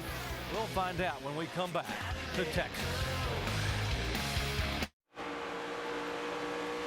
The NASCAR Nationwide Series at Texas Motor Speedway, coverage presented by Star Motorcycles. We quickly approach the three-quarter mark of this event and quickly approach a set of green flag pit stops. A look at our Holiday Inn Express race summary. Some of the numbers on the day. Most of the time out front has been spent by Kyle Busch now, though Kevin Harvick first, then Tony Stewart spent significant numbers of laps out in front. Only a couple of cautions. Very, very quick race so far. And that lack of cautions means we're down to just 15 cars on the lead lap. Lack of cautions combined with a very fast race leader in Kyle Busch. While Kyle leads and we close in on those pit stops, our pal Rusty Wallace has this weekend off. We would be doing a disservice to his son Steven, though, if we didn't point out the great run that he's having right now. Brad, he's run himself up to just outside the top 10. He really is doing a great job. Started 23rd, he's all the way up to 11th. He's been mired there and is inching up on Brad Keselowski as we speak. You know, last year he started 17th, got up to 7th place, had a great run going, got in the incident that wiped him out. So Stephen Wallace has proven this is a good racetrack for him. Hopefully he can keep it right here and get a great finish today. The Race Smart Tour 2008 continues for young Mr. Wallace. There's Kevin Harvick back on the racetrack after spending some 20 laps behind the wall in the garage earlier, breaking an axle, leaving pit road on a set of pit stops where he entered as the race leader. Tim Brewer is on our ESPN Dish Tech Center. Tim, you have retrieved said part? Yes, we have, Alan. And what it is, folks, this is the spline portion that's supposed to sit in the drive plate. But Andy and I, we were talking during the break. We have never in our lives seen an axle break that clean. Most of the time, they're literally shattered. They're all wrapped up. But this thing right here, Andy and I, we probably couldn't have machined that thing off that well. Doc? Thank you, Tim. Andy, how does it break that clean? I've never seen one shear off that clean. I never have either, and I'll just about bet you they're going to want to retrieve that part and analyze it because that is strange. I'd like to know what the actual outcome will be on that failure there. For you Kevin Harvick fans, he's being shown 21 laps down, by the way, back in 34th position. Well, pit stops coming soon, and DJ, this is the time when the drivers communicate with the crew chiefs and tell them what you want. This could be the final pit stop coming up, the money stop to get you to the finish. Yeah, as we see Kyle Busch here, it's going to be interesting to see if they make any changes on this race car. It just has been phenomenal all day long, and you can't imagine that he would want to make it any better, but we've said that before, haven't we, Andy? Yeah, I bet you those competitors are hoping that he's going to make a change, and it's not going to work out. But if this thing keeps running like it is, I don't see anybody beating Kyle Busch. We heard a few minutes ago Brian Vickers talking to his crew and describing his car, and that's great information. I would think that you get a driver that is that animated about his race car and telling that much about it, and you hear a number of these guys doing that, and I would think, Andy, that would have to be very helpful as you sit down and try to work out what you may do. It does, because you got a lot of adjustments on the car that will help in different parts of the racetrack, and if that driver will break the racetrack down and tell you what it's doing at each segment, then you can go to work on the race car. All you can do to that car is really what the driver tells you. If you don't have any information to go by, you really can't hardly adjust it to make it faster without that input from the driver. Jeff Burton, the 29 car. The good news for Burton is he's 0.3 a second quicker than the third place car. The bad news is he's 0.2 of a second slower than Kyle Busch. Jeff Burton's having a great race, and the last long green flag run we had, he was actually faster than the leader. All right, here's a guy we were talking about, 20-year-old Stephen Wallace, running in 11th position down for his stop. Trying to score his first top 10 of his career, Doc. As you see the crew cam, they go to work right now. The car has gotten just a little bit tight. It's been pretty neutral all day, but they're going to make just a slight change for him at this point for Stephen Wallace. And pulling the tear off. And now you can go. You can see again, driver. Good job, Stephen. Good run for him today. As he leaves pit road, other cars coming down pit road. Among them, Robbie Gordon has had brake issues all day long running this car from Fitz Motorsports. They'll change 4 here and take him on to the end of the day. Jamie? And what a solid run it's been for Mike Bliss, making his debut with the one team. They told me communication has been great. They've had solid. That's actually the 22 we're looking at of Robbie Gordon. There's Mike Bliss on camera. And now we're looking at the 1, and that's Mike Bliss. But he said he's thrilled to be on this new team, but starting over was going to be tough. But today is his birthday. He said a top 10 would be a great birthday present. Guys. Great up-close action of making the tire change there on the 1 car. That's Ryan Berry. You saw the right for the front tire changer, getting Mike Bliss in the 1 car, his first start in that car. And how about Carl Edwards down for his stop? Shannon. Well, Doc, Carl Edwards has really been battling the handling of this car all day long. First it was loose, then it was tight, now it's loose again. They're going to make some major changes. Track bar, wedge, air pressure going to work on that 660 car right now. Carl Edwards wanting to leave here the points leader. And as Clint Boyer makes his way down pit road, this is your points leader, at least coming into this race. Clint Boyer says the car is really tight, and that, of course, was because of that last adjustment they made on track bar. So they're going to go back on that, try to free him up just a little bit. Dave. The leader is on pit road. Here is Kyle Busch, the final stop for his day. You would think still got tires in the pits, but they're going to take on 4 here right now. No changes to this chassis, not even an air pressure adjustment. And Jason Ratcliffe cheering the team on. Another good stop for them today. Keselowski needs some help with this race car. It tightened up a little bit, so they changed some things on pit road and sent him back out. Jamie?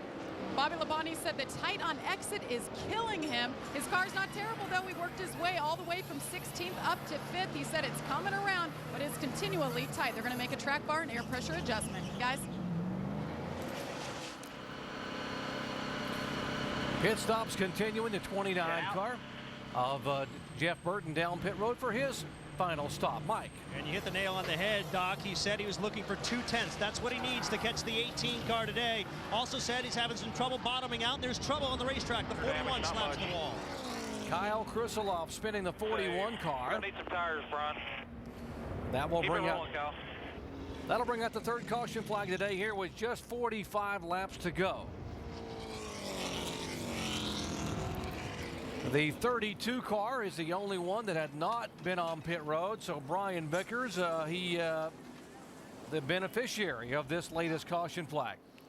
There's Vickers in the same car. He sat on the pole with at Las Vegas and had a great run there until he cut a tire, and now he will get the pit under the caution flag.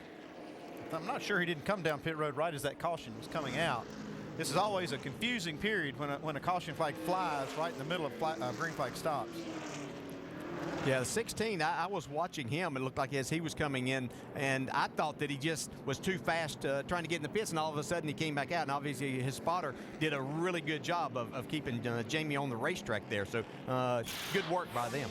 Yeah, the 32 did commit and go ahead and come on the pit road. The 16 did not. So great catch, DJ. Jamie McMurray. Well, this is going to shake things up because we saw how Kyle Busch was just killing everybody, and looks like he might have to make up a little bit of deficit here. Here's the reason for the caution flag. Kyle Krisiloff making his third start of the year for Chip Ganassi, and the car just goes around on him.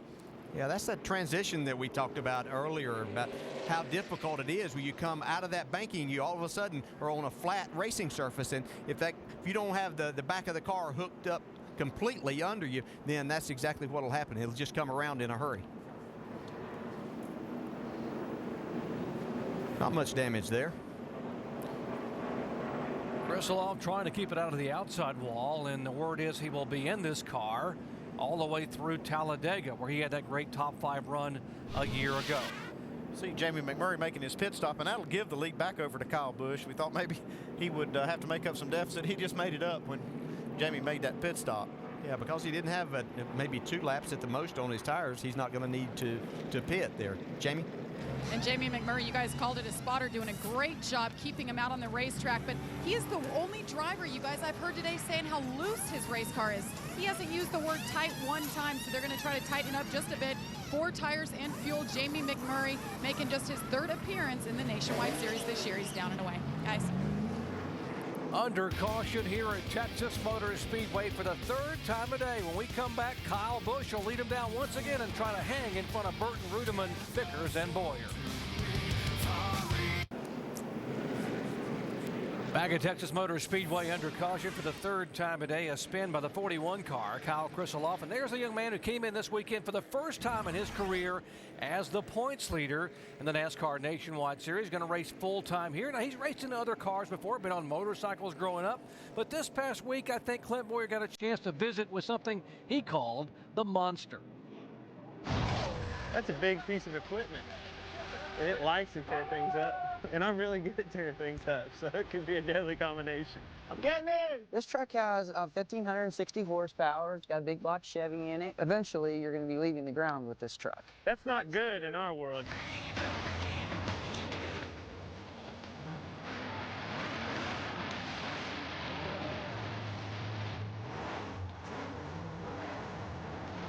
Are we supposed to hit them cars? God almighty. I've had all I can handle. Post-race interview. What, you handle like a dream. No offense, but you'd have to be darn near brain dead just driving them things. I bet Clint Boyer is wondering, wouldn't it be great on a restart like this if you could just leapfrog over those guys like you do with a monster truck to be able to just jump them? Leaders back in traffic, and we'll show you back where they are. You see the leaders as we come down to the green flag. 41 laps to go at Texas Motor Speedway. Kyle Busch, the leader, Jeff Burton, David Rudeman, Brian Vickers, and Clint Boyer. You just saw a moment ago. That's a top 5. Our in-race reporter, Bobby Labonte, back in 6th position. Leffler is 7th. Well, this would be a time that we'll see if Kyle Busch is going to show any patience right now. He obviously has the fastest car, but he's back in traffic with these guys that are trying to stay on the lead lap. So this will be interesting.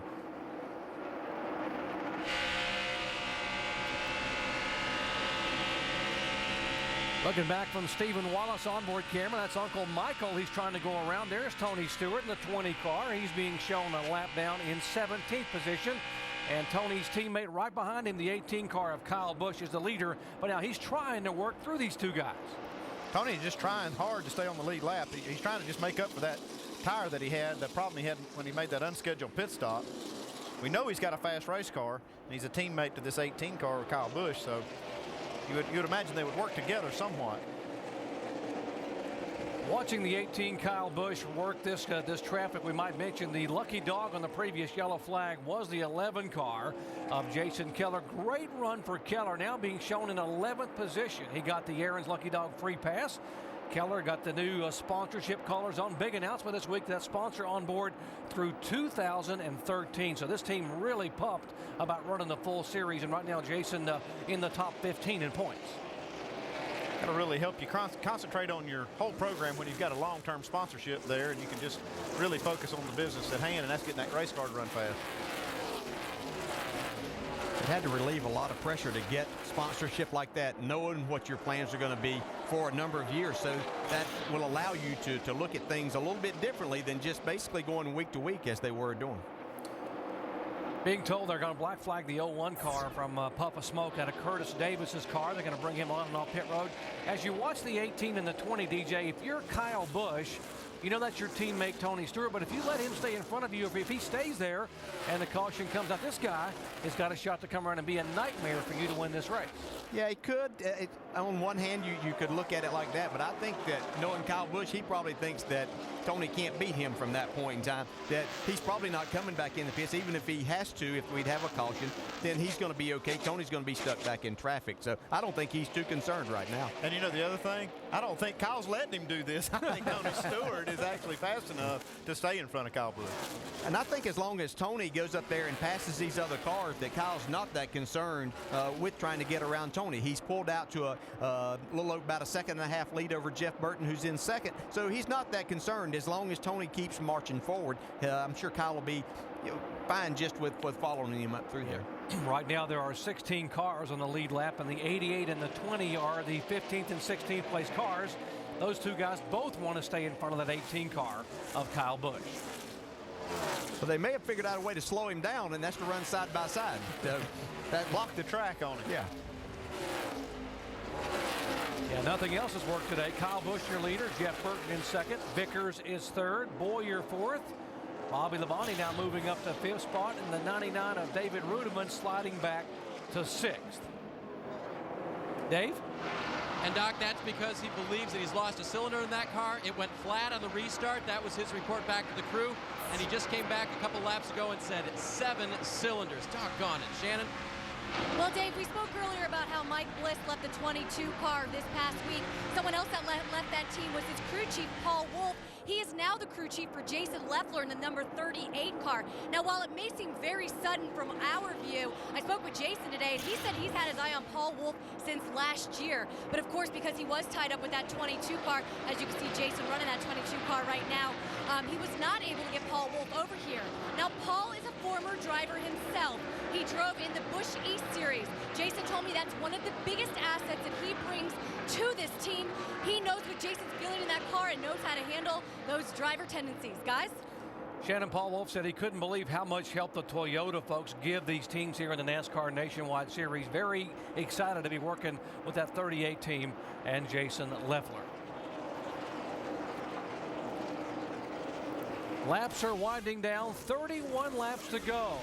Kyle Busch has led 4 times for 95 laps. Can he hang on? Remember, his luck hasn't been real good in the final laps of races here in the last 4 times out.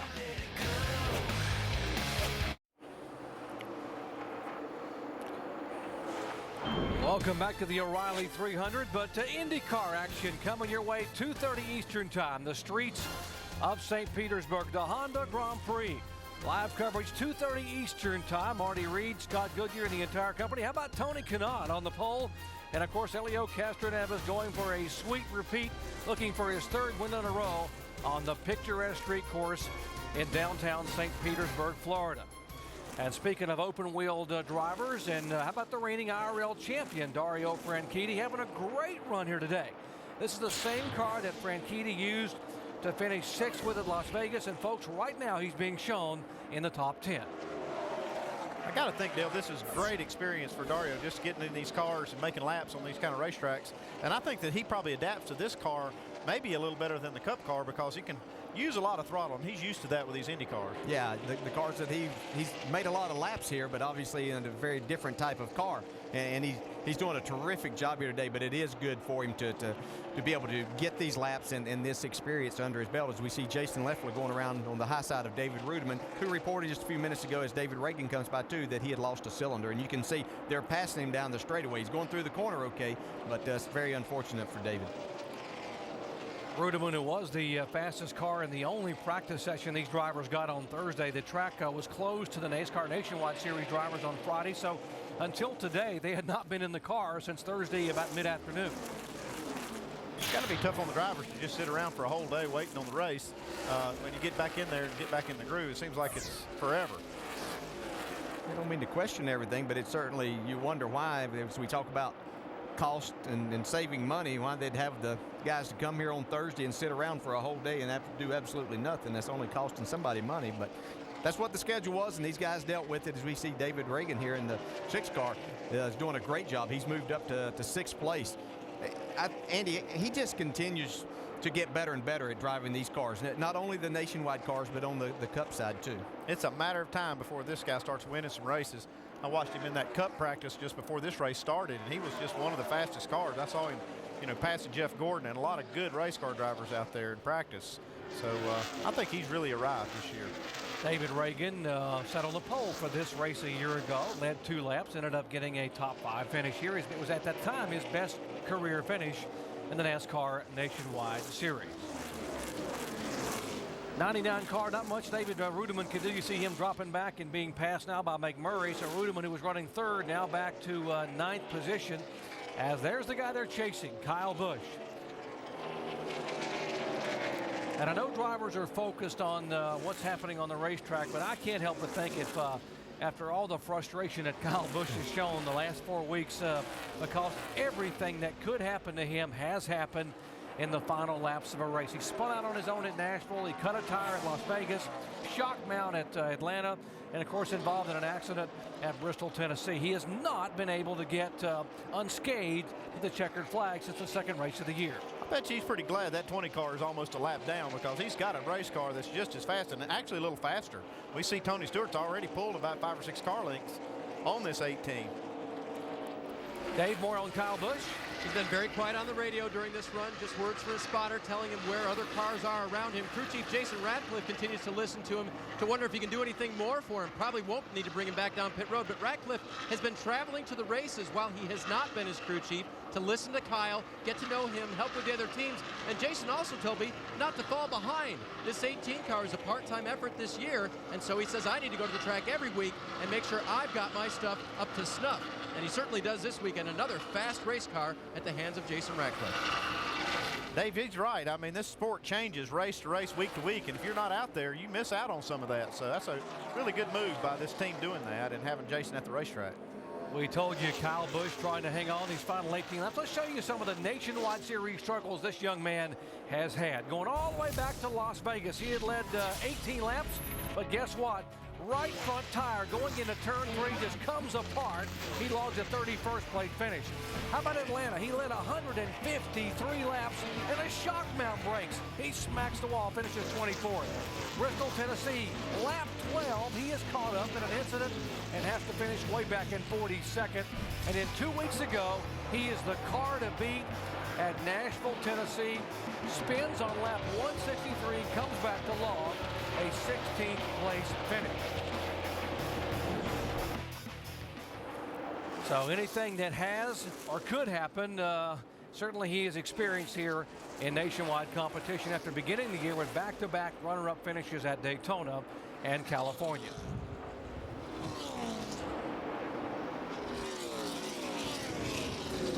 Kyle Busch, the leader. Jeff Burton, the 29 car, in 2nd spot. And give a call. We talked about Bobby Labonte doing double duty among the 16 drivers who will run here on this race today, and as well as the 500-miler on Sunday. Good run for Bobby, his best run of the year, driving the 21 car for Richard Childress Racing. Jamie. Well, it sure has been a busy week for him. He's been answering a lot of questions. Why? Because Richard Childress Racing announced this week they would field a 4th team in Cup next year. The name on the top of the list everybody's asking about, Bobby Labonte. Although nothing has been confirmed, it's just speculation at this point. Bobby Labonte, a lot of people think he will be leaving Petty Enterprises and going over to Richard Childress Racing with General Mills, the sponsor he has now. Like I said, it's all speculation at this point, but in the meantime, he is driving for Richard Childress Racing in the Nationwide Series on a part-time basis, and right now running 3rd, guys. He started 16th. Well, I tell you, that's a hard call. I mean, Bobby Labonte, you know how loyal. He is one of the most loyal people in that garage area. And you also know when you talk to Bobby, as I did on Thursday, how much he thinks of Richard and Kyle Petty, that whole Petty organization. Yeah, but, you know, that's kind of where the rubber meets the road as far as trying to pick your next move in your career, isn't it, Dale? I mean, you got to try to decide what's the best for you.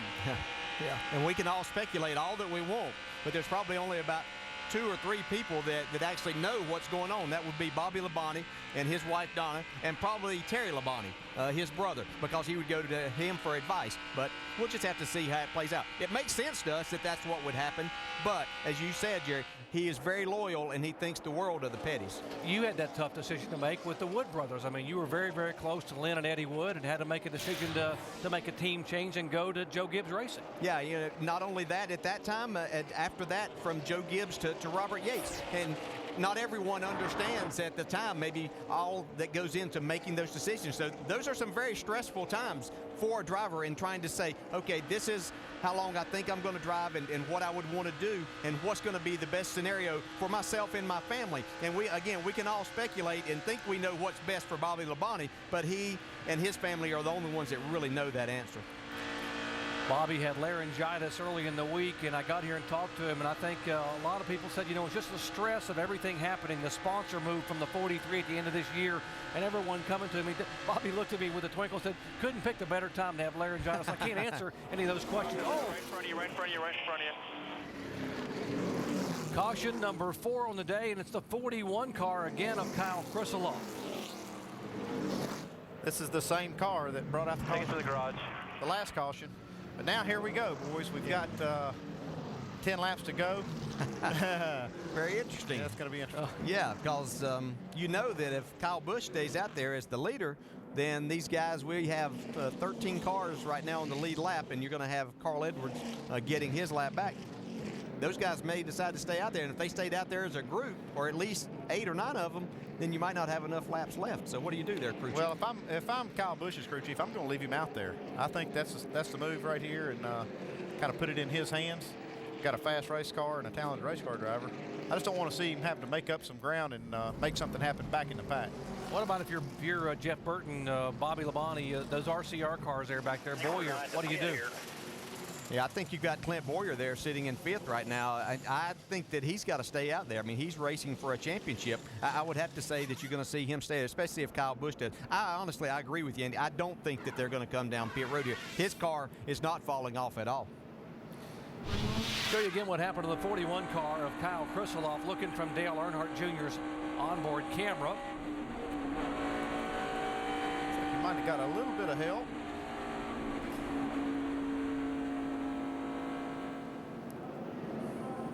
Well, that's, you see, Tony Stewart's actually the one that got into the back of the 41, but that's kind of you put yourself in that position when you're holding up a faster car. That's why it's a lot of times best just to get out of the way.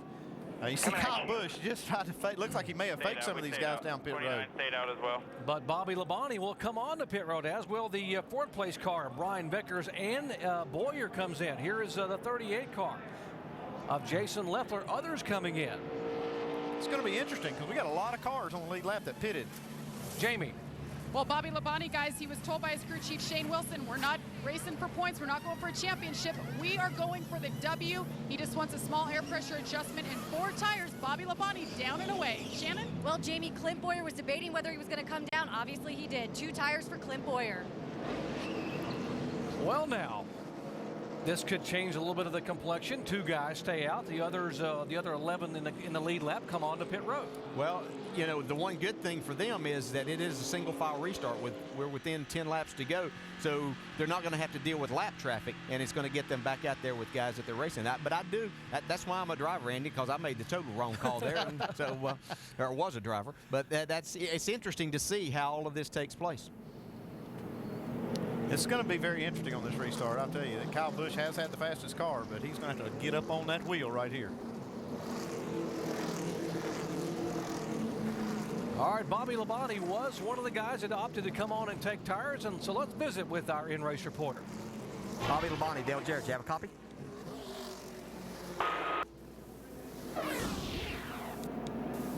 Bobby, Dale Jarrett, you have me? 10-4. Hey, man, I was just sitting up here talking that I thought you'd stay out there and get what you could. You had a great run all day, and here you come down for 4 tires. Your decision or the crew? It was togetherness, man, so it's all about teamwork. And we got 4 tires, 2 cars got 2, 16 has 2, 6, 29, 18 on the hit. So we'll see what happens. Has it made a big difference today with your cars, having new tires on them versus you may have 20, 30 laps on it? I'm not sure exactly what you said, but new tires, I think new tires are a little bit better for me, so we'll see. Okay, buddy, good luck. Go get them. There. Let's find out what Shane Wilson had to say about that pit stop. Hey, Shane Wilson, Andy Petrie, you got us up here? Hey, Shane, this is just a few laps to go. I'm sure you didn't start these tires out low. Have you got them pumped up a little bit for Bobby? Oh, yeah, baby. You sound pretty confident. Do you think this thing's going to get going pretty fast on the restart? Oh, yeah. Yep, better than it has all day. Okay, well, you and Bobby go get them here. Thank you, Andy. Shane Wilson, by the way, in that 21 car, that was the car that Kevin Harvick won with here last fall. The same car, same crew chief, and so maybe it'll pay off. By the way, there were 14 cars on the lead lap. 3 did stay out. Kyle Busch, Jeff Burton, and David Reagan. All 3 of the top 3 cars stayed out. The other cars on the lead lap have been on pit road for fresh tires. Will it pay off? Will Jeff Burton be able to do something now with fresh? I mean, will the 21 car, Bobby Labonte, be able to do something with fresh tires? We're going to find out here as the pace car pulls away. Talked about Clint Boyer. He was in 5th. He came out 4th, so he actually picked up a spot. He's only got 2 tires here. It'd be interesting. There they go.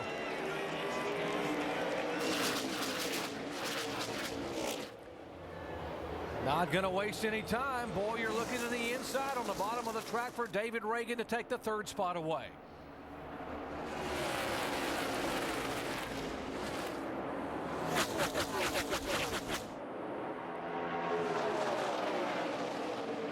Reagan trying to drive back and hang tough with those fresh tires for McMurray. And the 21 of Bobby Labonte holding the bottom of the racetrack. Not going to see a lot of patience right here. You see these guys are all over each other. You see up in front is Clint Boyer's trying to get to Jeff Burton and get into 2nd. And oh, by the way, that 20 car, Tony Stewart, is there, but he's obviously got some issues, got smoke billowing out from the right front. Yeah, you wonder if he got into somebody on that restart. Looks like the right front's buckled. Oh, yeah. From the last caution, I guess they didn't take time to fix any of that.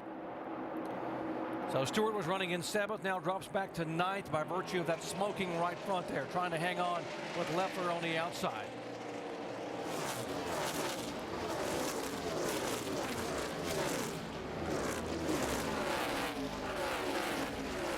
Kyle Busch trying to hang on, 5 laps to go. Burton behind him in the 29 car. Mike. Well, Doc, when the caution comes out with just 10 laps to go, you're running 2nd. Well, it's decision time. Jeff Burton and Pat Smith as crew chief. It appears they were on different pages. Damn it, we should have pit. I knew we should have pit. Pat, that is not even a decision, man. I hear you. You got to pit with 10. It's going to be 8 laps, man. That guy's slow we've gotten. I should have just pitted. And Jeff Burton said just before that option not to pit that tires were huge and that he wanted them, but they elected to stay on the racetrack, guys. The only problem with that decision is you can see now that it was a wrong decision, but as a crew chief, you're sitting up there running 2nd. You don't know what those guys are going to do behind you. And once Burton saw everybody come in behind him, he knew that he should have pitted, but it's just too late. Burton's 2 teammates, Boyer behind him now. Burton is 2nd, Boyer is 3rd, and then Labonte is 4th, as those guys are trying to see you battle it for 2nd position. And the 18 car, Dave, continuing just to pull away. And Doc, that was as hard a decision for those guys. They knew the tires would add at least a 2nd to their lap times to reduce them by, so they talked about coming down. At the final, they left it in Kyle's hands. Driver, you make the decision. He says, I'm staying out.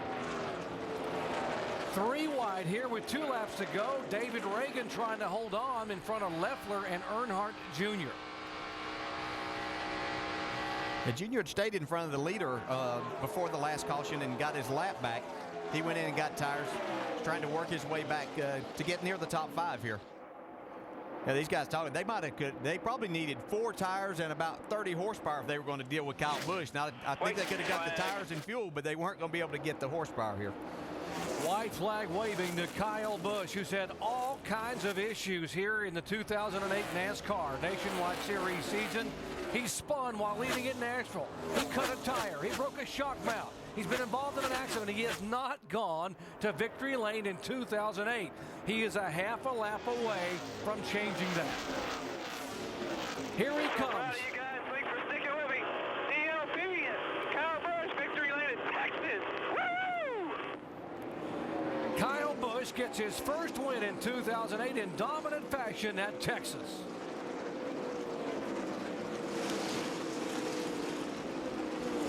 Can't keep a good man down. Not forever. Great effort by Kyle and the entire crew. Let's head down where Jamie Little is caught up with Jason Ratcliffe. Well, it's their third try together, and Jason, you and Kyle get it done.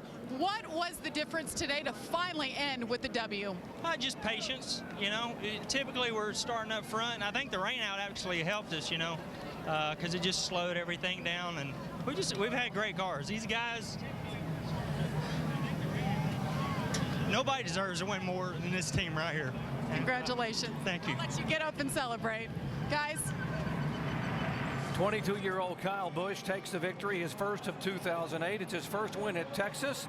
And folks, he started back in 31st position. And these fans are going to appreciate what he did as you hear them on their feet cheering for this youngster's first victory of the year.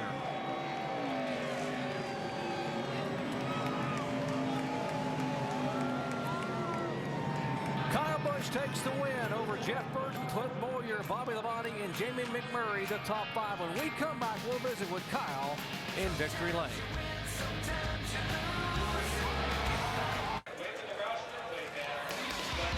One word for Kyle Busch today. Finally. Finally, he gets the checkered flag, does the victory burnouts, and celebrates a win this season in the NASCAR Nationwide Series. Kyle with his 12th Nationwide Series victory.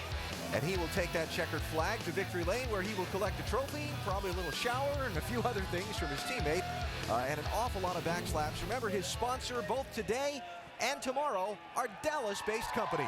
Dave?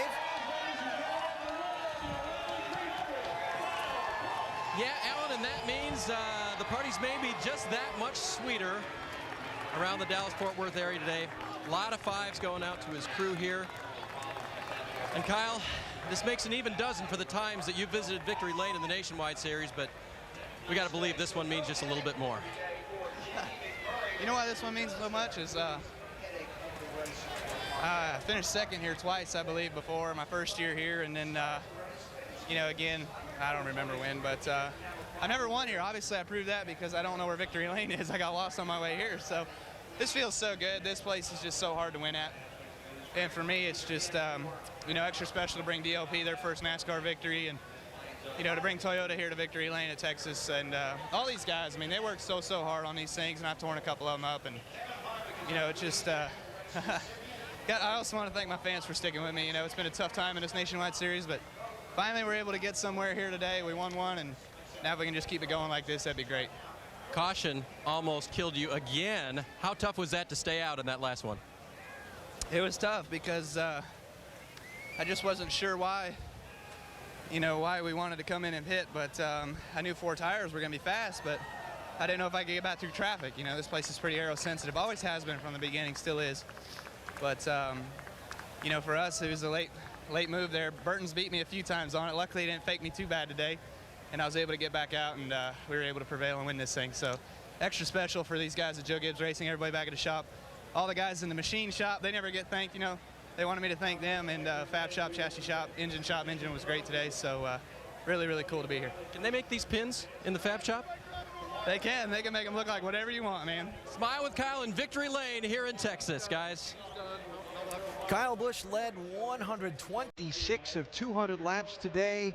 Had a little bit of drama late, but it was the good kind for him today, unlike the misfortunes he suffered so far this season. We have a ton more post-race coverage to come from Texas. Hope you'll stay with us. We're coming right back.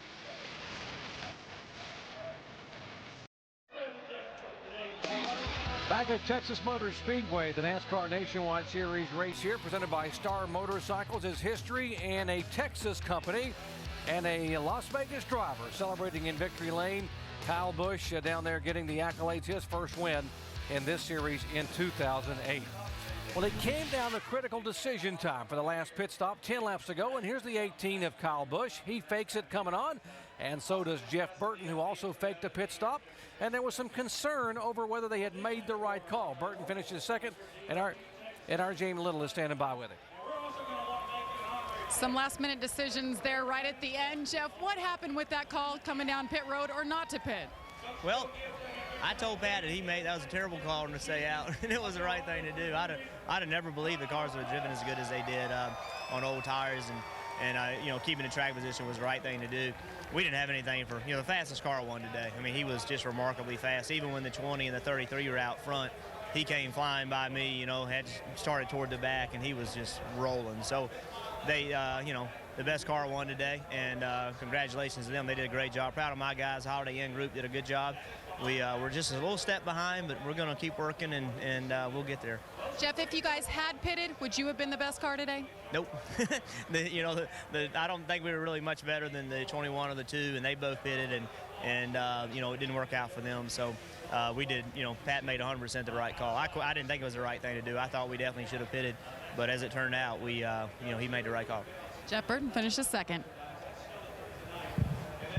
Jamie, 7 races now complete of 35, and take a look at the NASCAR Nationwide Series points. Clint Boyer came in with an 11-point lead, but by virtue of his third-place finish and Carl Edwards finishing back in 13th, his lead now moves to 57 points. There's Ruderman and David Reagan, Kyle Busch in the top 5. I think David Ruderman could have made a little bit of ground in the points today if he hadn't had an engine problem toward the midsection of the race, but still in third spot. Yeah, he had a strong run going, but unfortunately it didn't work out, but he's still in a good position. As we look over to 11th, 12th, 13th, got some regulars there that have really had a good season, and Jason Keller in particular now with his sponsorship.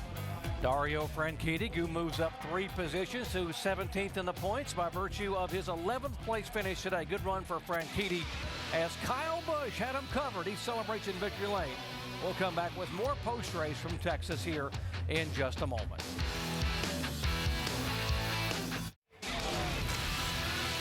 The NASCAR Nationwide Series at Texas, presented by Star Motorcycles, has been brought to you by Toyota. Moving forward. By Aaron's, with over 1,400 stores nationwide, everyone is a lucky dog at Aaron's. And by Go RVing. What will you discover? Go RVing. Let's go down where Jamie Little is caught up with our third-place finisher, Clint Boyer.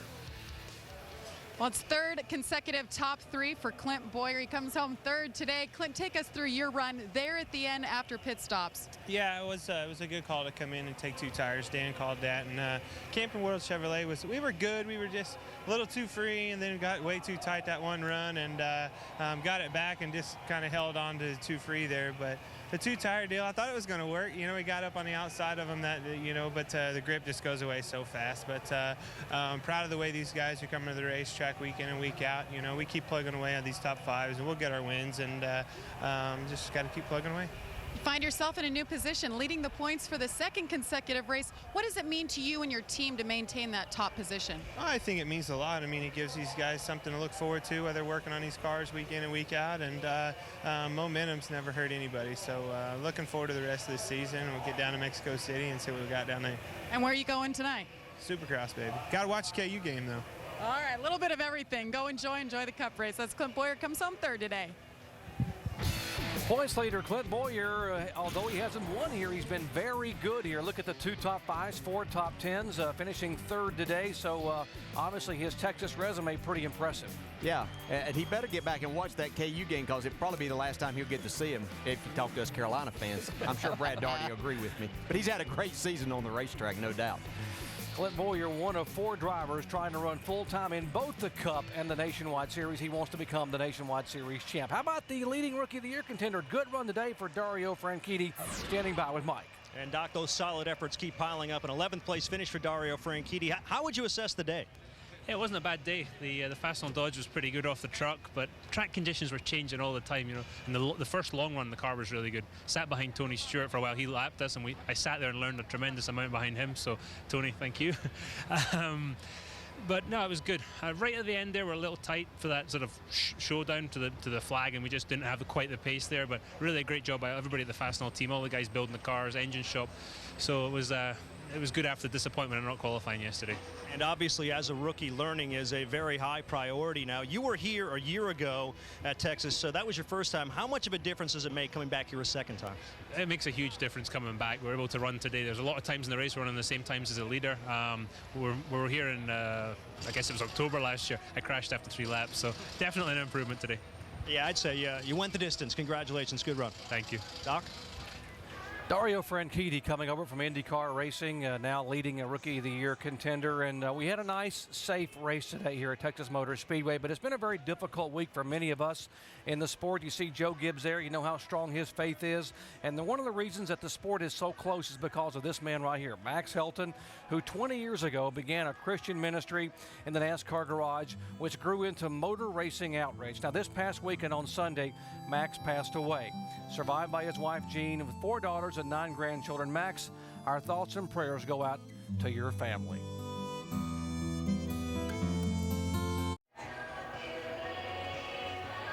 Back at the Great American Speedway here in Fort Worth, Texas, Kyle Busch continuing to be interviewed following his dominant performance today in his first win of 2008 in the NASCAR Nationwide Series. Now, our in-race reporter, Bobby Labonte, made the best of his 5th start of the year, bringing that car home with another top 5. He finished 4th today. Dave's with him.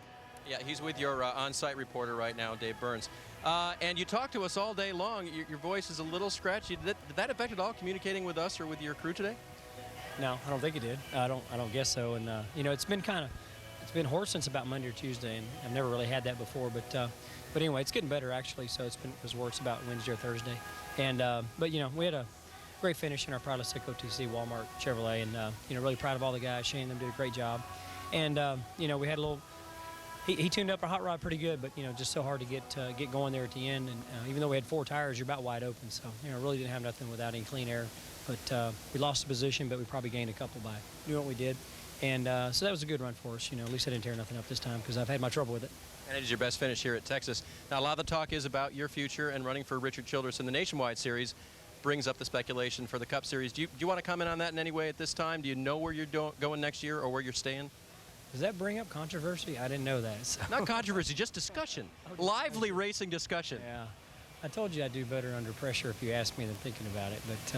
But really, I'm just really happy about driving their car on Saturdays. And, you know, it was a deal last year whenever I was driving Kevin Harvick's car, you know, and obviously he was going to make the decision to drive his full time. That they gave me the chance, you know, knowing Kevin and all that stuff, and, you know, trying to be, you know, good about it. And, you know, thought, well, they didn't really have a sponsor. Maybe they can attract a sponsor.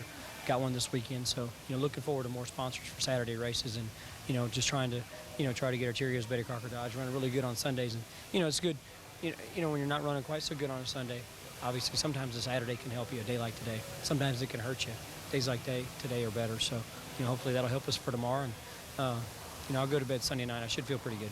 All right, Labonte doing well at Texas. That always plays well as well. Shannon? Well, here with Kevin Harvick, finished 34th in today's race. I know you guys led 55 laps, had a broken axle.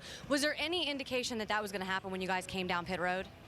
Nope, just took off here. That happened to us 6 or 7 years ago here. Just took off out of the pit box and just snapped.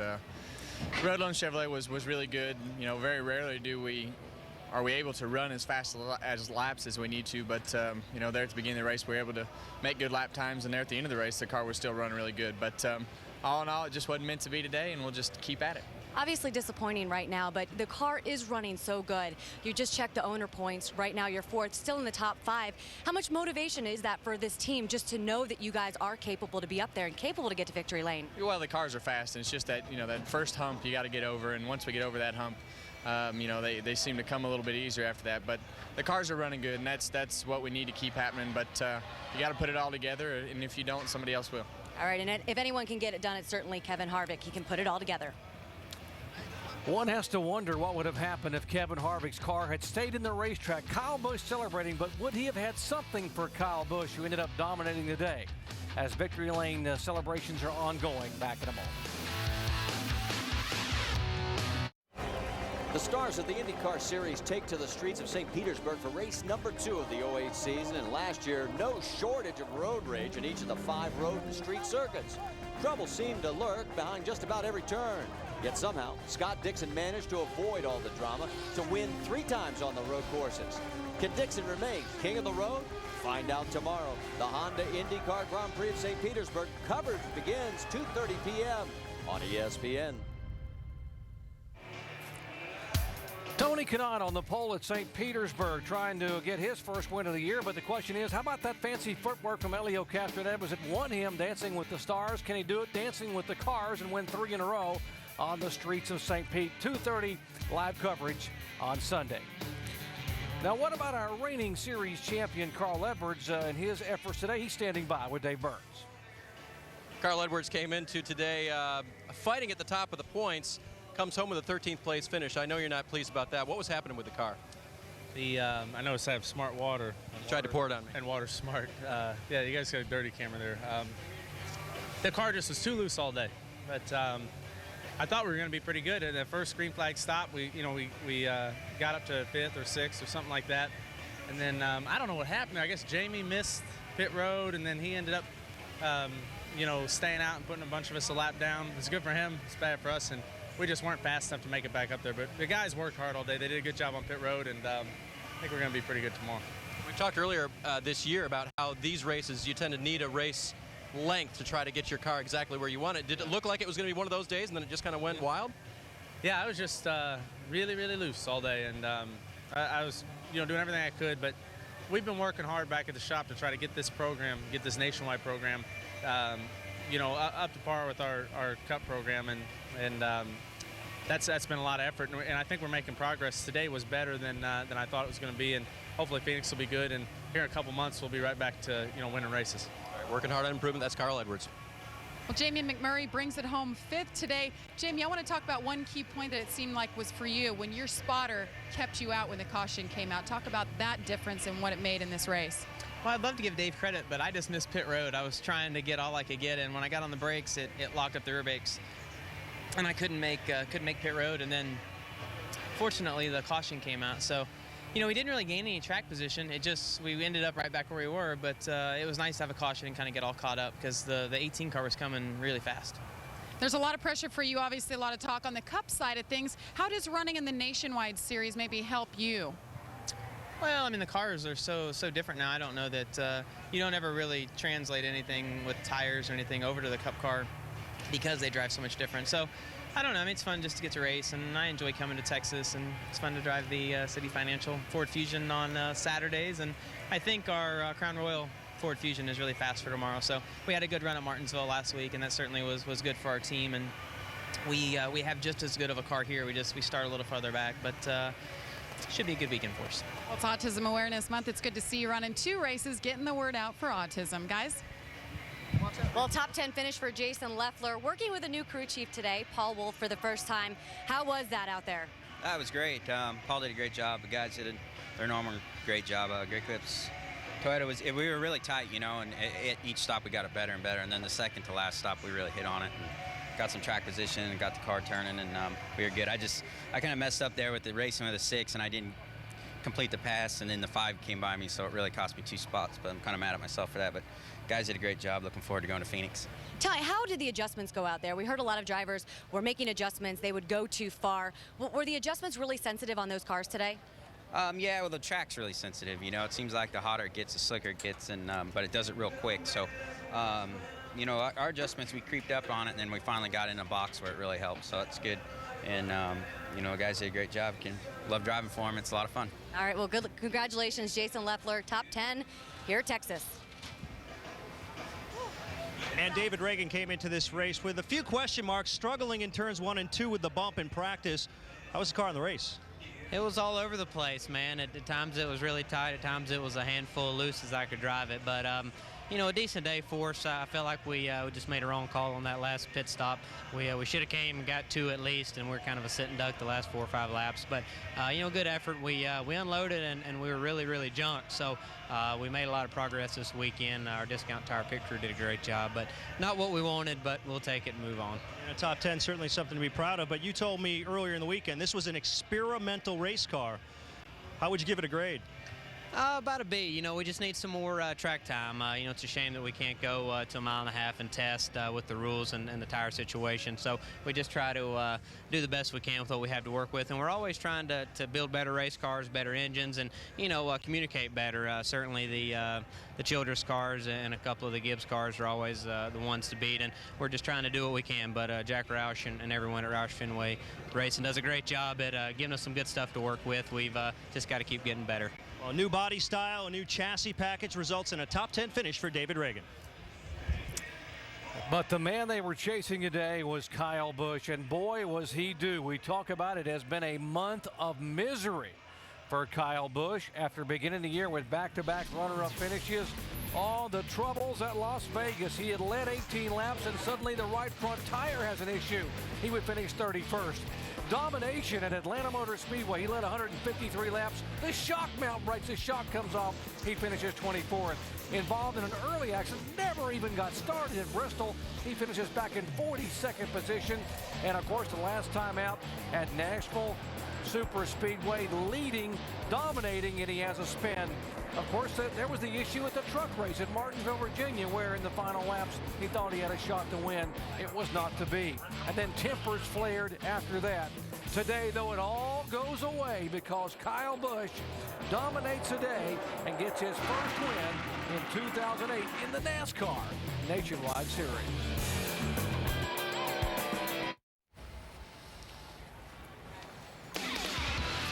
Next week, the NASCAR Nationwide Series moves to the Valley of the Sun for race number 8, Phoenix International Raceway. 13th Phoenix NASCAR Nationwide Series race since 1999. There have been 11 different winners in 12 events, 9 different winners in the last 9 Phoenix events. Our coverage next Friday on ESPN, 9:30 Eastern Time. The NASCAR Nationwide Series at Phoenix, presented by CC's Pizza.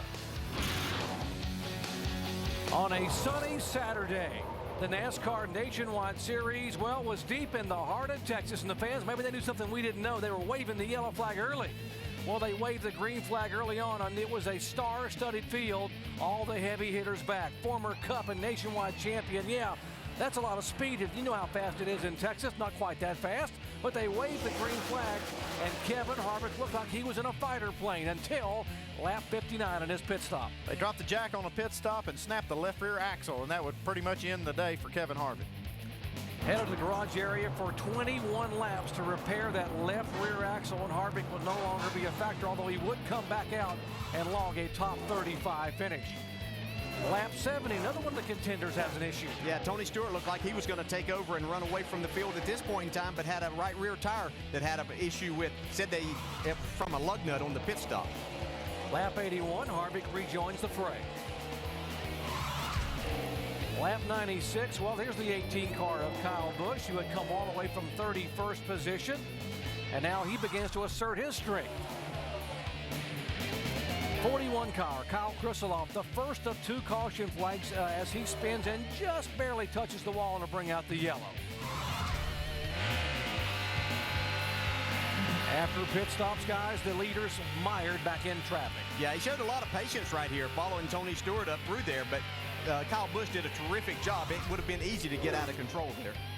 And then Tony Stewart gets into the back of Kyle Krisiloff, bringing out this caution flag, which made a pretty interesting finish for some of these guys on pit strategy. And Krisiloff into the wall, and now with 6 laps to go, the restart, and could Kyle Busch hang on? Remember, a lot of guys came in for fresh tires, but it made no difference whatsoever. Kyle leads 4 times, 126 laps. It is the 4th time this year in 7 races that Kyle Busch has led the most laps. And as you heard Alan Bestwick say earlier, I guess the word that Kyle should remember is finally.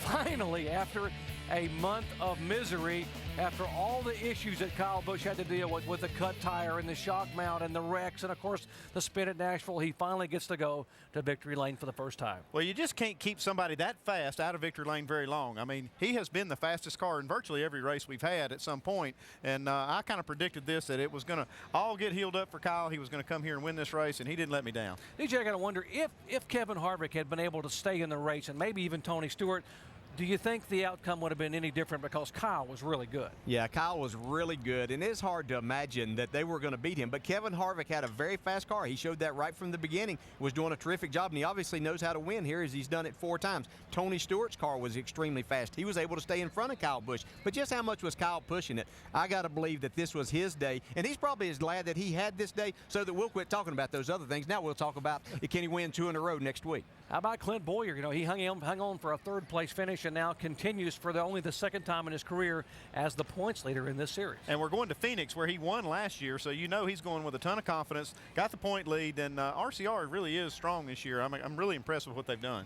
Confidence for a win today for Kyle Busch. He starts 3rd in the NASCAR Sprint Cup event here on Sunday. Obviously, that's a big boost for him in terms of what happens inside the helmet. Exactly. You know, as much as we talk about having good people and good equipment, we got to have a good mind to drive these race cars and a clear mind. And so he's going to go tonight. It's going to be a lot more calm than what he's had over the last few weeks. He's going to be looking forward to tomorrow and see if he can make it back-to-back here at Texas. Well, a great run today for Kyle Busch, and finally, after a month of misery, Kyle Busch puts it all behind him by dominating the day and getting his first ever win at Texas Motor Speedway. And one of the traditions here, you go up and you sign the billboard in victory lane. Kyle's 12th career win, but his first in 2008. Alan? All right, Doc, thanks. Great job up there by you guys today. And coming back to where we started the day with the beginning of our countdown show, Brad, we were talking about Richard Childress Racing. No, they didn't win today, but a very strong performance. Once again, the consistency we talked about with this program, finishing 2nd, 3rd, and 4th. Outstanding day for Richard Childress Racing in the Nationwide Series once again. And Clint Boyer is the championship leader, continuing on from here to Phoenix next week. The Nationwide Series regulars talked about Kelly Byers trying to get a top 10 finish today. He wound up finishing in 17th, not the run he was looking for, but a couple of other guys had some good runs. Well, it is. And David Reagan had an outstanding run, finishing in the top 10, along with Jason Leffler, another regular. Also, I noticed Marcus Ambrose, Kelly Byers, and Stephen Wallace all getting inside that top 20. So an outstanding day for our regulars in the Nationwide Series as we bounce on to next week. And final thought on Kyle Busch, a couple of quick numbers for you. Once Kyle took the lead at lap 72, when Tony Stewart had that problem, Kyle led all but 3 laps the rest of the way. Smile with Kyle today. I guess the coach can do that. He's the real deal, baby. He's the heat. Yep. All right, so that is it from Texas today. A very quick 300 miles as well, by the way. Record average speed, only 13 laps of caution. And from here, it is further west for the Nationwide Series, Phoenix International Raceway, next Friday night. Our coverage presented by CC's Pizza. We're on at 9:30 Eastern Time next Friday night from Phoenix International Raceway. Look forward to that one. Always a good slugfest on the Phoenix Mile. Oh, it's a beautiful racetrack, great place, close racing, side by side. It's going to be a lot of fun. World's Strongest Man 2007 competition is next on ESPN2 for our entire ESPN NASCAR crew.